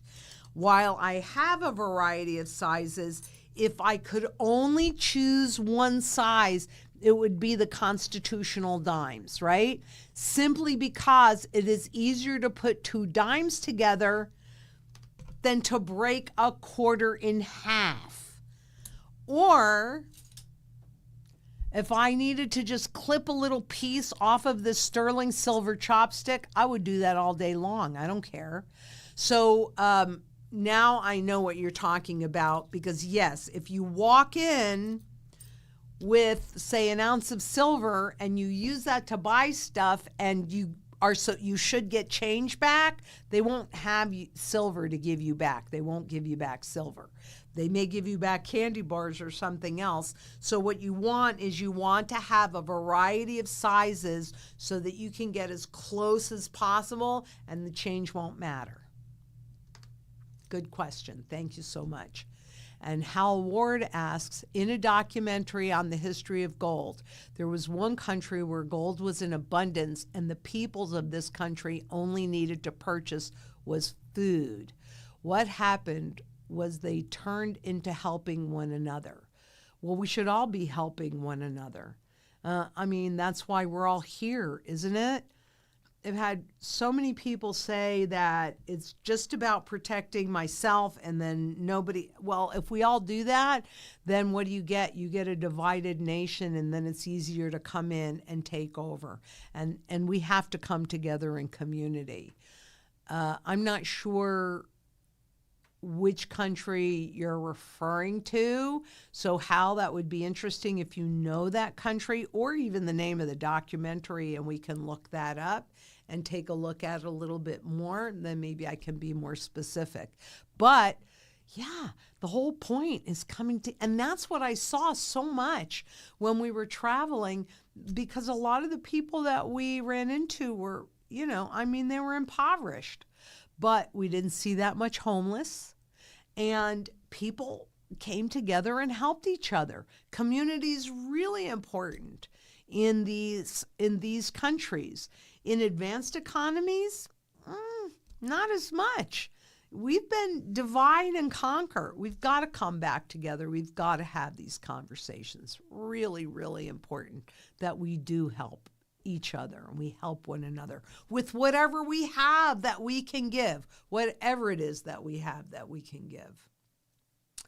And Victor Mack asks, should we wait for a correction on gold spot prices, as it seems very likely looking at all indicators, yet everything going on globally tells me that spot price doesn't matter? No, don't wait for the correction. Position in. Get your gold strategy built and your silver, your sound money strategy built and executed. The prices don't matter because nothing that you're looking at is real. Nothing that you're looking at is a true indication of fundamental value. They'll get there because we are now in the melt-up phase. So just build your position. Don't wait. Don't wait. Just build it and keep building it. I've been doing this for a long time. Do I feel like I'm 100% done? No, I do not. I'm not done yet. I continually build on the program constantly. Get your sound money strategy established and built out. That's what I can encourage you to do, and do it sooner than later. Do it ASAP. ASAP. And Mark Perry asks, aloha, Lynette. Now, you must be in Hawaii. What are your thoughts on saving a portion of one's gold and silver holdings digitally with companies like Glint, Kinesis, etc., to diversify your precious metals holding for daily use with their cards? Absolutely. The strategy has, your first line of defense, and that's where things like Glint or Kinesis fits in, as well as even gold backs, right? in the cash part and the first part. Would I hold all of it there? No. But for easy use and liquidity, sure, absolutely. That could easily be a part of the strategy. Yeah. And Crystal Ball asks, what do you think of small amounts of gold? In other words, affordable amounts in the form of gold jewelry. Could those be possibly confiscated? Well, you see me wear jewelry all the time. And the reason why I do that is because gold and silver in any form is monetary at its base. I would not necessarily say that gold jewelry is more affordable because there is a much greater markup in that. However, why not? As part of your portfolio. It's certainly part of mine, right? So, but you can do it in any increments. Remember, our minimum is 1 ounce of silver. That's it. That's the minimum. But there are lots of ways to accumulate, and jewelry is certainly one of them.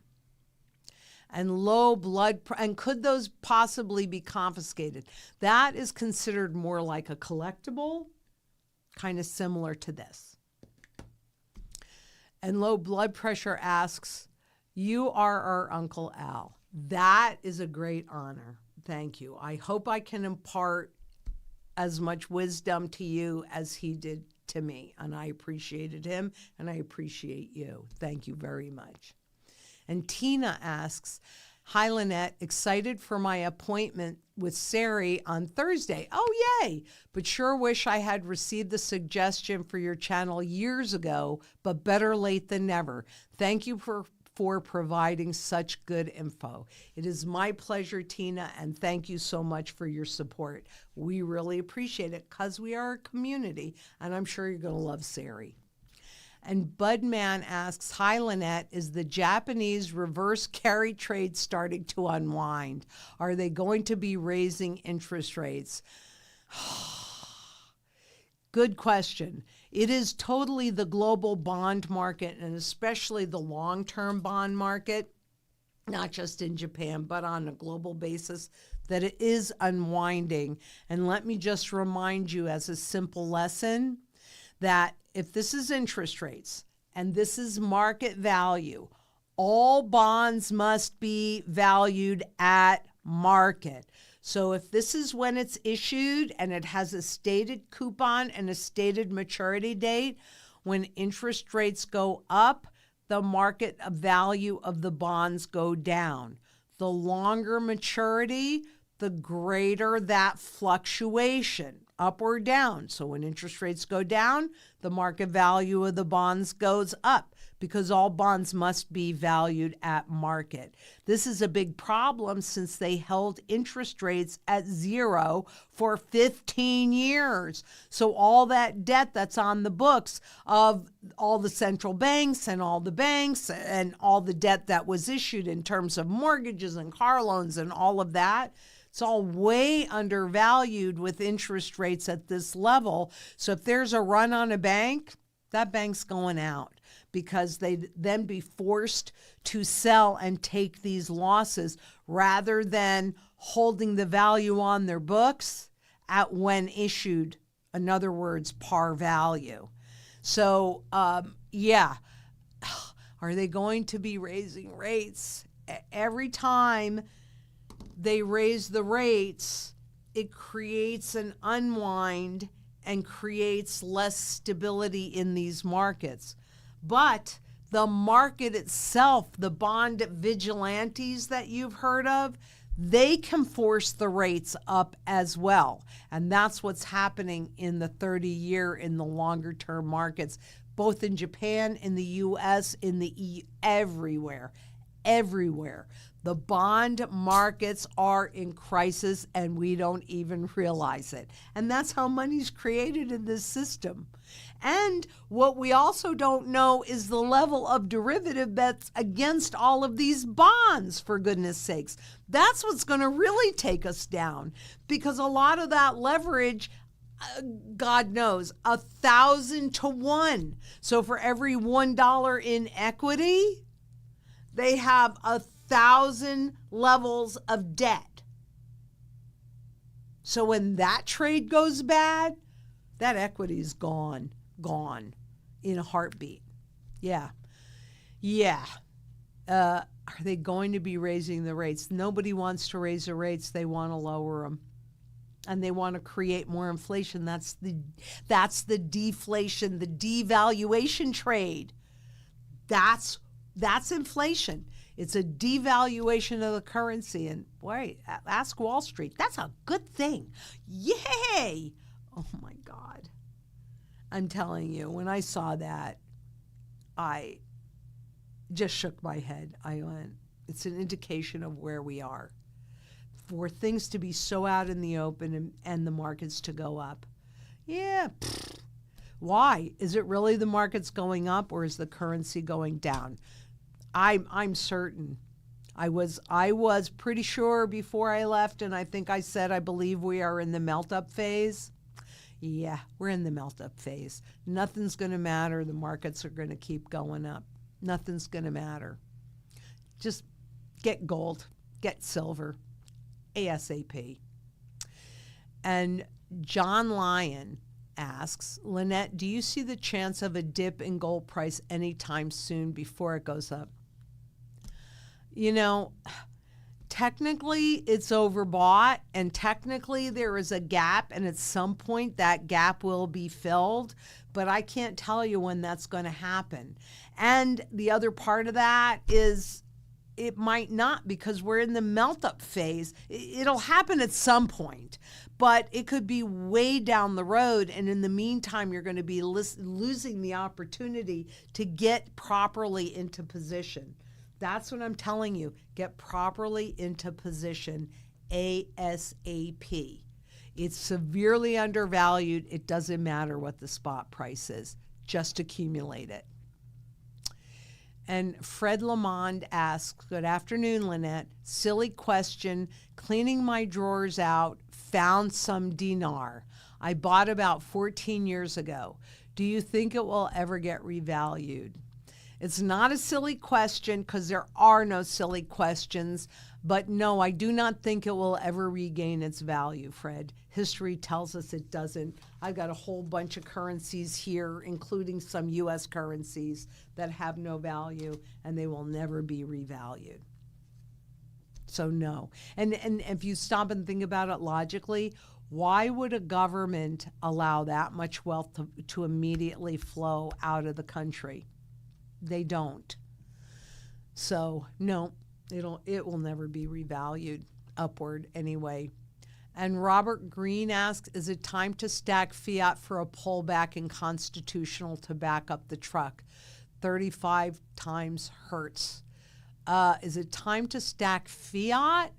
Well, you need a certain level of fiat as your first line of defense, and you should have some cash that is outside of the system. And that's kind of based upon your current cost of living and your current circumstances. So if you call us and you have a conversation with a strategy specialist, we can calculate out how much fiat you should be stacking. For a pullback in constitutional, no, don't wait. Don't wait.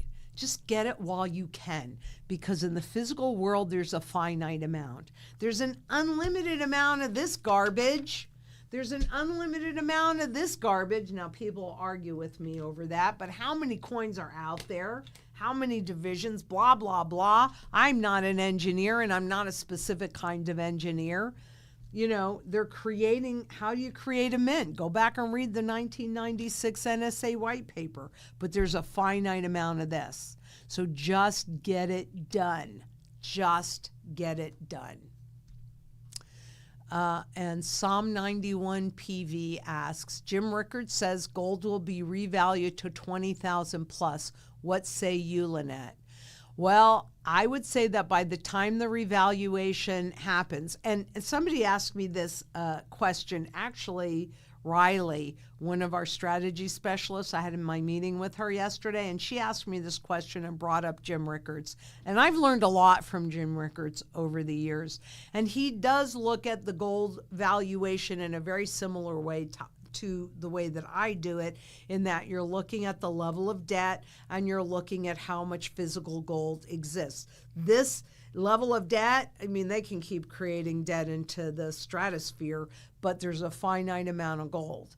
One thing that he tries to anticipate that I don't try to anticipate is what that coverage ratio will be. So when I say 40,000 an ounce, that's on a 1-to-1 basis, debt level to amount of gold. When Jim is saying 20,000 plus, I think he's assuming, I could be wrong about this, but I think he is assuming a 2-to-1 coverage ratio, which would make absolute sense. And I don't know. Nobody knows what that cover ratio is going to be until they actually do it, which is why I don't assume anything.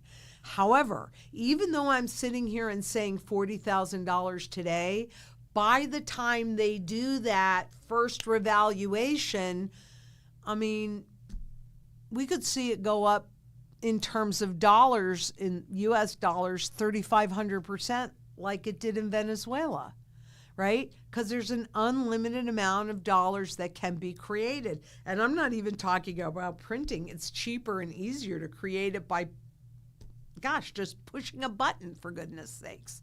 So, at this moment, I'd say somewhere in the vicinity of 40, but I don't know what that coverage ratio is. So Jim could be spot on with the 20 if they do it at a 2-to-1 and they do it today. If it takes a few more years, God only knows how many, and that doesn't even account for the derivatives against all of the debt. And every single official entity, whether it's the Bank for International Settlements or the IMF or the FDIC or the Federal Reserve or the World Bank or any of these guys, what do they say? Nobody really knows the true value at risk. That's called the VAR, the VAR, value at risk. Why? Because these derivative bets are opaque.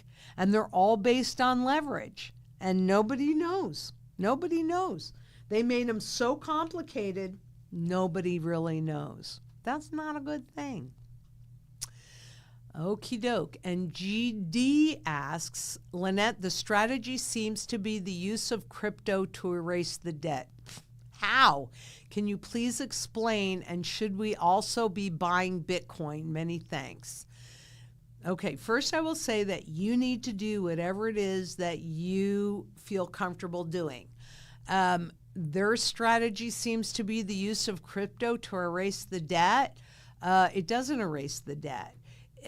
And and it hasn't gone through the test.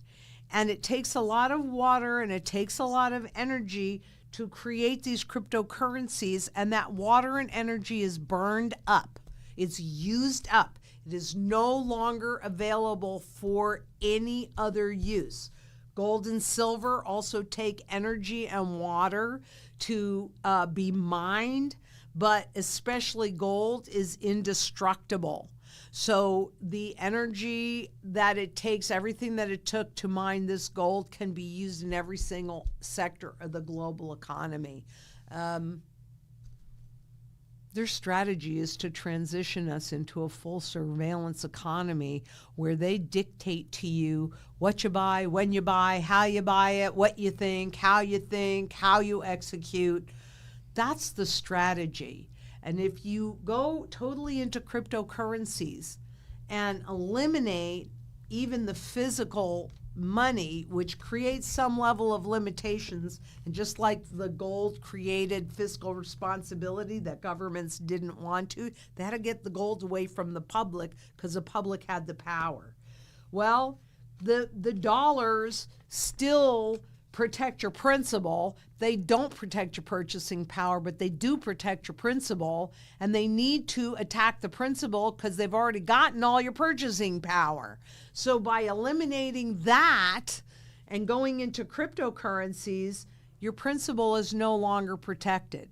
If your purchasing power is gone, then your principal is gone, and they tell you how high to jump, and you don't have any choice. If you don't have gold and silver in your possession and food, water, energy security, that barterability piece, that wealth preservation piece, that community to make sure that you can create surety in all of those areas and you have a roof over your head, you are now completely a slave. And we are back in feudal times.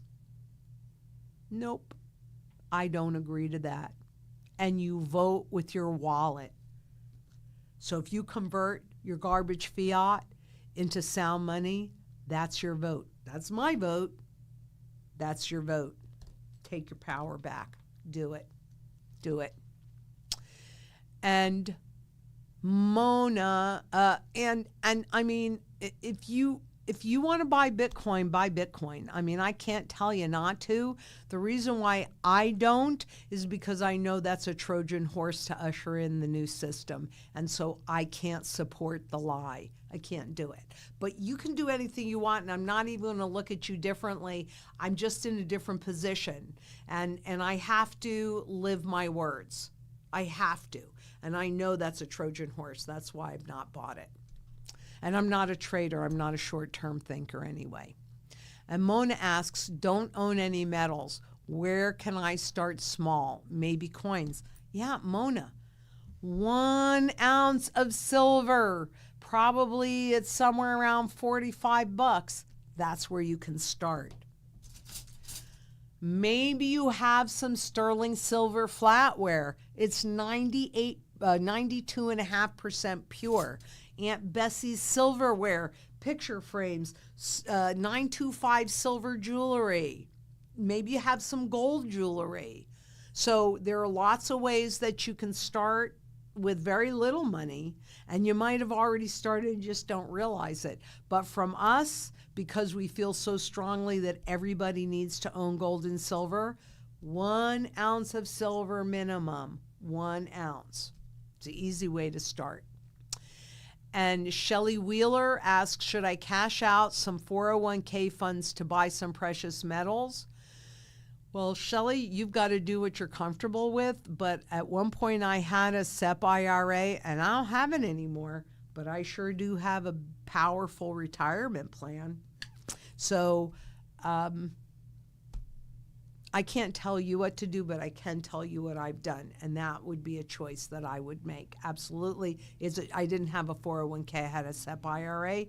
That's the choice that I made, and I'm glad that I did. Ernie Ferguson asks, Lynette, what do you think about the banks crashing as the price of silver goes up? Silver shorts. Well, a short is selling something that you do not own. And so if you sell, and the whole short game is you sell it at this price, and then you go in and you buy it at a lower price, and there's your profit, the difference between the two. But if you're talking about the bullion banks crashing as the price of silver goes up, I don't necessarily know that piece would happen, because not enough banks, and if they're sitting in the physical, it doesn't impact them. If they sold silver short, well, then they're going to miss their goal, because they can't go back and buy it at a lower price. It's going up, and especially once it goes above that $50, I expect it to go up on the spot market substantially more. But I don't know of any bank that has a large enough short silver position that would actually crash them.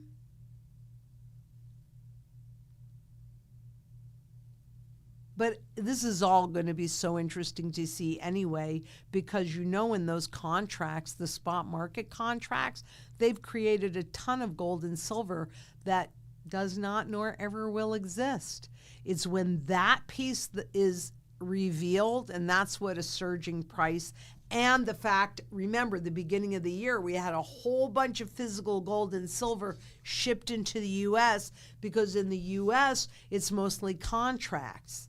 Well, we still have that in our future when countries ask the Bank of England for their gold back, and they want to repatriate it. I mean, those fireworks lay yet ahead. But I don't know that the silver short is going to crash the banks. The bonds are and derivatives will probably do that sooner. But we'll see. Charlotte Carrasco says, can you explain junk silver dimes and how it works? Yes. So these are dimes that are minted prior to 1965, which means that they are 90% silver. So they're roughly 0.71. It's easy enough to just think of it when they did the dimes, quarters, half dollars, and dollars.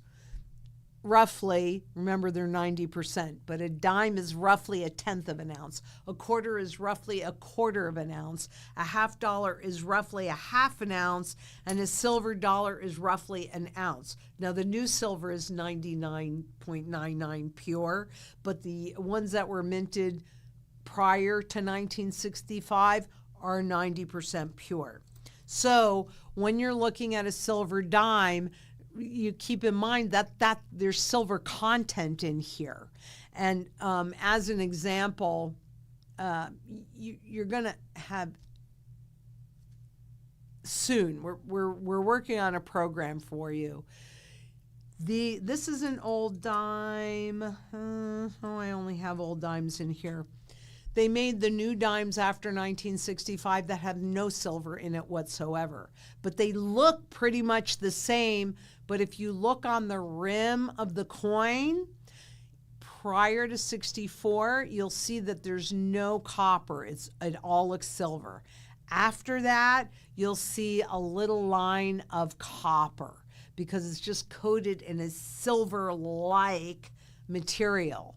So junk silver is also, will be referred to as constitutional silver, because in our Constitution, we were told that only gold and silver are money. So, and it's referred to as junk silver because they're not real pretty. They were used in circulation. You know, I mean, you see, I touch them all the time. I can throw them around, blah, blah, blah. But that is junk silver, also constitutional silver. And like I said earlier, I like a variety of sizes. So dimes, quarters, half dollars, and dollars. I don't usually go larger than an ounce. And I'm not so worried about confiscation of silver because it gets used up in industry. And so I'm even okay with bars. I'm okay with silver in any form at all. But what I was talking about earlier is it's just easier to put two dimes together, because if you take a quarter into the store and we're in hyperinflation, they're not going to give you any silver back as change. Maybe you'll get a candy bar or a pen or something else. So it's easier to put two dimes together than to break a quarter in half if I need smaller pieces. That's also where this kind of stuff comes in, simply because I would have no problem if I needed to just clip a little piece of this off, because change is irrelevant in hyperinflation. It just doesn't mean anything. So you want to get as close to the purchase price as possible. And I hope that explained it. If not, let me know and I'll try again. And Gold Anon asks, QQQ, what do you think of mining stocks as a small part of my portfolio if I already have my physical metal allocation? I think it's absolutely fine because you're balanced out. Remember, part of the strategy is to protect any fiat money wealth that you've accumulated. If you have a mining stock, all you can do is convert that into dollars. So if what you have can only be converted into the fiat money and the fiat money loses 100% of its purchasing power, you don't have anything, right? That's the challenge. Plus, what governments do, and we've seen it recently very clearly in Africa, is they'll put royalties and extra, which is a form of confiscation. They'll put extra things on mines to siphon off that wealth. They'll force mines to sell a certain percentage of what they mine in the local currency that's rapidly devaluing. So that's the challenge. A mining stock is still a stock. It's not the physical metal, and you can't convert it into the physical metal. But do I think that it's awful for you to have a part of that in your portfolio? No, just make sure it's protected. Just like, should I buy Bitcoin? Buy Bitcoin if you want to buy it. Just make sure that you have it protected. That's all I'm saying. And I'd also point out how close this is made to look like this, right? It's not that.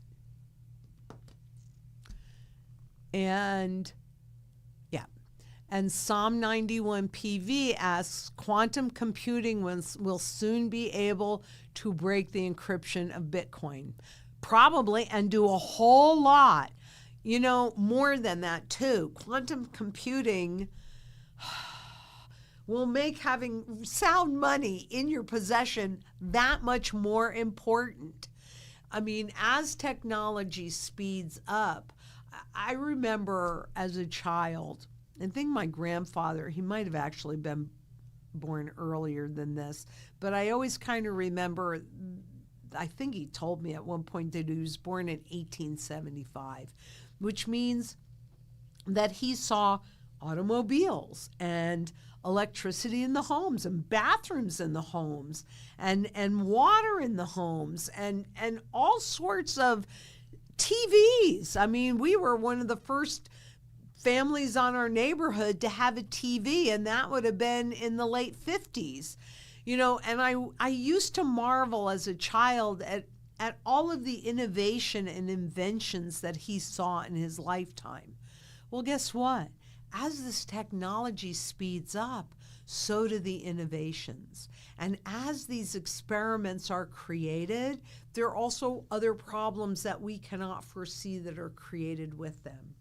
That's why you always have to have a foundation of sound money, because you can always convert this whenever you need to. Why? Because there's full demand. You have the broadest base of buyer. It's not rocket science. You don't have to be a specific kind of engineer to understand it.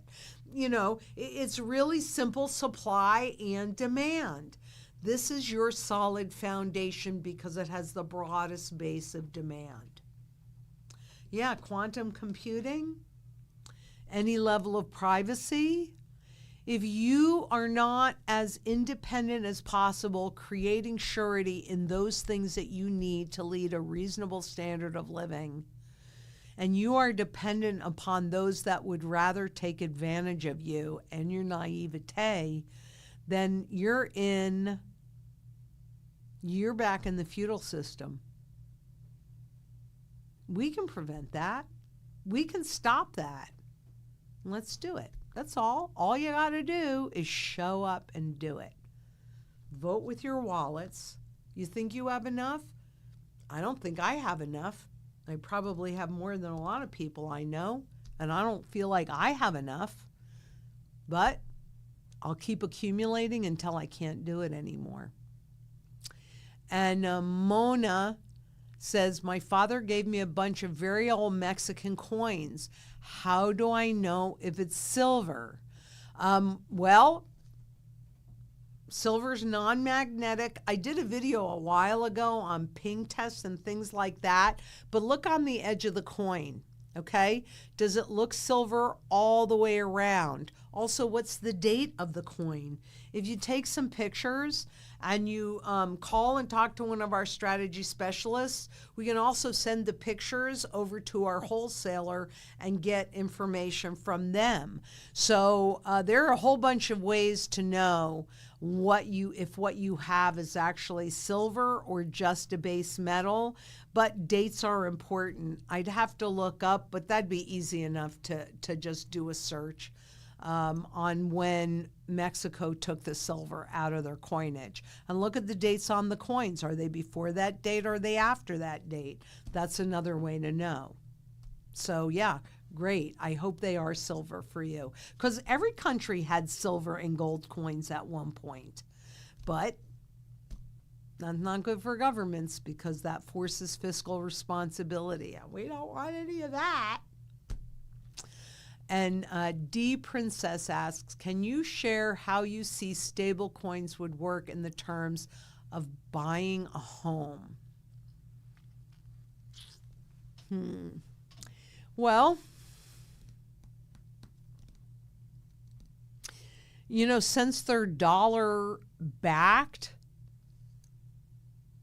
and there are more and more banks that are being encouraged to accept them for home buying. And what they want is they want you to think of them like you think of this, right? So I would think that the stable coins would work the same way that dollars or euros or yen would work in buying a home. I'll take that a little bit step further, because if they digitize the house and then they break it down into itty bitty pieces, and then you have the stable coins that are $1 a coin, you can buy pieces of houses all around the world. So there are ways in the digitization process that we will be able to benefit and grow our wealth. But they're going to encourage stable coins, because if you use a stable coin to buy a house and these stable coins are then created, then whoever created them has to go and buy treasuries to back the stable coins 1-to-1. That's how it would be used as a cash alternative. That's what I could see. And I'll think about that some more too, D. But off the top of my head, that's it. They will purchase, stable coins will be purchased into existence and then backed by debt. Yeah, not good. And D also asks, you previously said corporations would buy the U.S. debt with stable coins. No, they will buy the U.S. debt to back the stable coin 1-to-1 with dollars. And I'll read the rest of your question in just a second. But keep in mind, most of the stable coins that are out there are backed by dollars. However, that is not necessarily always going to be the case. Hong Kong is coming out with its own stable coin. So corporations and governments and anybody around the world can issue corporations around the world can issue stable coins. They don't have to be backed by dollars.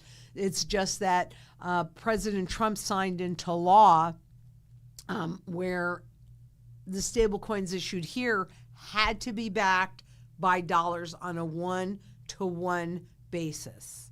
So you're not going to buy it with stable coins, but they're going to issue the stable coins, and they will take the money, because it'll be dollars that'll buy those stable coins at first, right?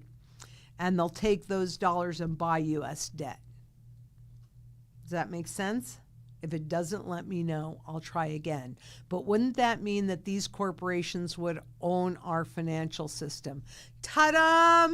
Yes. Yes, indeed. And they do. And they always have. It's just now it's being made more obvious than it was in the past. Yes, ta-da, fascism. Corporations and governments together is not a democracy. It hasn't been a democracy since 1914, when they took corporate debt and turned it into our money. That's crazy. Do you think if people really understood that, they would have said, oh, okay? No, that's why this stuff has to be hidden. And D Princess asks, you think a world will exist where NATO has a currency separate from BRICS? I can't see every country supporting stable coins. China just announced their own, to my point. But actually, I do see a universal currency. I don't see it at NATO. I see it at the IMF, the International Monetary Fund, and I see it as the SDR, which stands for Special Drawing Rights. It's just a name, and that's because it is a universal currency, and it's a basket of currencies, and they can put every single currency on the planet in that basket. So we've got this big umbrella, the SDR, with every currency in there. And then for you and me, we wouldn't see the SDR. It would just translate into dollars. So we think nothing has changed when everything has.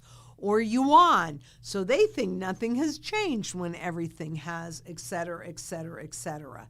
So I see it as there being a universal currency that is easily translated into whatever the local currency happens to be wherever you are in the world. And that they've been working on that for a while, and it's already been in the system since 1969. So they don't have to invent a new wheel. They just have to tweak the wheel that's in place and everybody has been using. And that was another reason why I said in 2008 the system died, because even though the SDR has been around since 69, they pulled it out of mothballs. It was in the U.S. postal system and the aviation system, and everybody had some, but it wasn't that prevalent.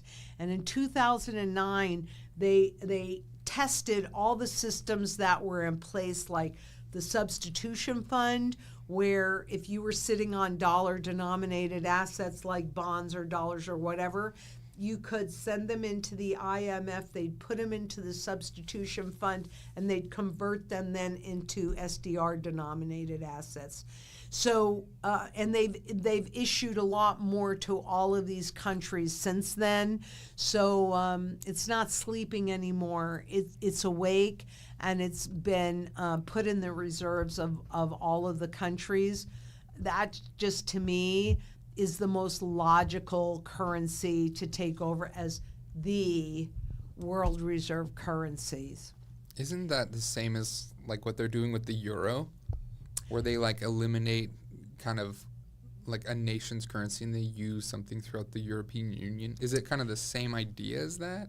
It's a kind of a similar idea, but in this case, because they don't really want anybody to know that anything has changed, right? They want you to think everything is just the way it is, so you go about and just walk into the trap. In the euro, what they did was they did a major devaluation of the currencies that then adopted the euro. And I mean, there are certainly countries like Hungary where you have the forint and the euro, and you could use either one there. But there are key countries like, France and Italy and Greece and Germany that only use the euro, right? So with the SDR, it is not likely that we would ever be using the SDR. That would just be a big universal currency. We would still be using dollars in this country, so people won't realize that anything has changed, when in reality everything has changed. So it's a little bit the same concept, but also not the same concept, because when they pull together the union, there were border limitations around that, even if other countries were coming in. But one economy was pegged to another economy. That's why Italy or Greece could borrow at the same rates as Germany, where Germany had a much stronger economy than either Italy or Greece. But it was great for them to build that debt at a lower cost. So that was a lot of the reason why that union was formed, and the benefit and how they talked those other countries into joining it. But I will tell you, when I went to Hungary and I had those forints, like I said before, I could have paid with either one, and I had euros, right? And Hungary was the first country that we went to, so I had more euros than anything else. And because I bought them at the same time and I wrote down what each one was worth in terms of dollars, what I discovered, and I don't know if this is still true, but it was true then, that if I had chosen to pay in euros, everything would have cost me 20% more than it did in the local currency, which I thought was really interesting. So I was quite happy that I made that mistake and hadn't thought about it, because I wouldn't have noticed that if I hadn't done that and I had just used euros. Did that answer your question? Yeah. So now that opens up But another open can it of worms. up, Well, So okay. like if you're getting like straight across, why is the euro 20% more expensive than the Hungarian one? Is it just like a Yeah. little, they're just taking a little percentage off the top? And I can't tell you if that's still true. Yeah. I can only tell you that that's what I discovered from my own personal experience when I was there. I didn't see that big of a discrepancy when I was in the Czech Republic. But in Hungary, yeah, there was just a huge discrepancy. So clearly the preference, and they still use the forint. Well, you can use the euro or the forint there. So they still have both currencies in operation. You know, so yeah, I can't tell you, but I did think that was quite interesting. That is interesting. Yeah, I did think that was quite interesting. 225. Okay, so I'll take one more question. And Ernie Ferguson says, Lynette, what do you think about the banks over leverage with silver shorts, Bank of America and Wells Fargo? You know what? Would you send that to me? Let's talk about that next week. Let me kind of dive into that, and I will do something on that for next week. So I'll take Jared H. Can you discuss the Fed now? Haven't heard anything on it, and is there a relationship between that and the stable coins? Conspiracy theorists are saying we will get all our taxes and property taxes back on it. Well, you know, the Fed now means that we all have an account. And I think the purpose of that is to put the currency in this next crisis. Remember how they talked about during COVID, where it would have been so much more convenient if they could have just made a direct deposit into the account. So I do think that it's quite possible in this next crisis that the Fed now accounts will be used to usher in and get full adoption by the public of whether it's stable coins or the digital dollar, or whatever direction they want to take us in. The stable coins work for the government because it's the corporations that issue them and then support the debt. The Fed Now account is controlled by the Federal Reserve. So those are kind of two different things, but they could be used to do direct deposits for the population. So stimulus directly and easily just by pushing a button to force adoption of digital dollars or something like that. Yeah, I haven't looked at the Fed Now in a while either, and I probably should. I'm back! But I'm glad to be back, really. I have to say this is the longest time away from work that I have ever spent in my life. And it was kind of nice. I needed a rest. This has been one heck of a couple of years or so. So that's it for today. And, you know, thank you so much for showing up. It's good to be back, and it's good to be with all of you. And, you know, I absolutely know one person can't do anything, but we are a community. Let's grow this global community. Let's get gold and silver. Let's get sound money back in the system. Let's let the public take our power back. I know we can do it. And until next we meet, please be safe out there. Bye-bye.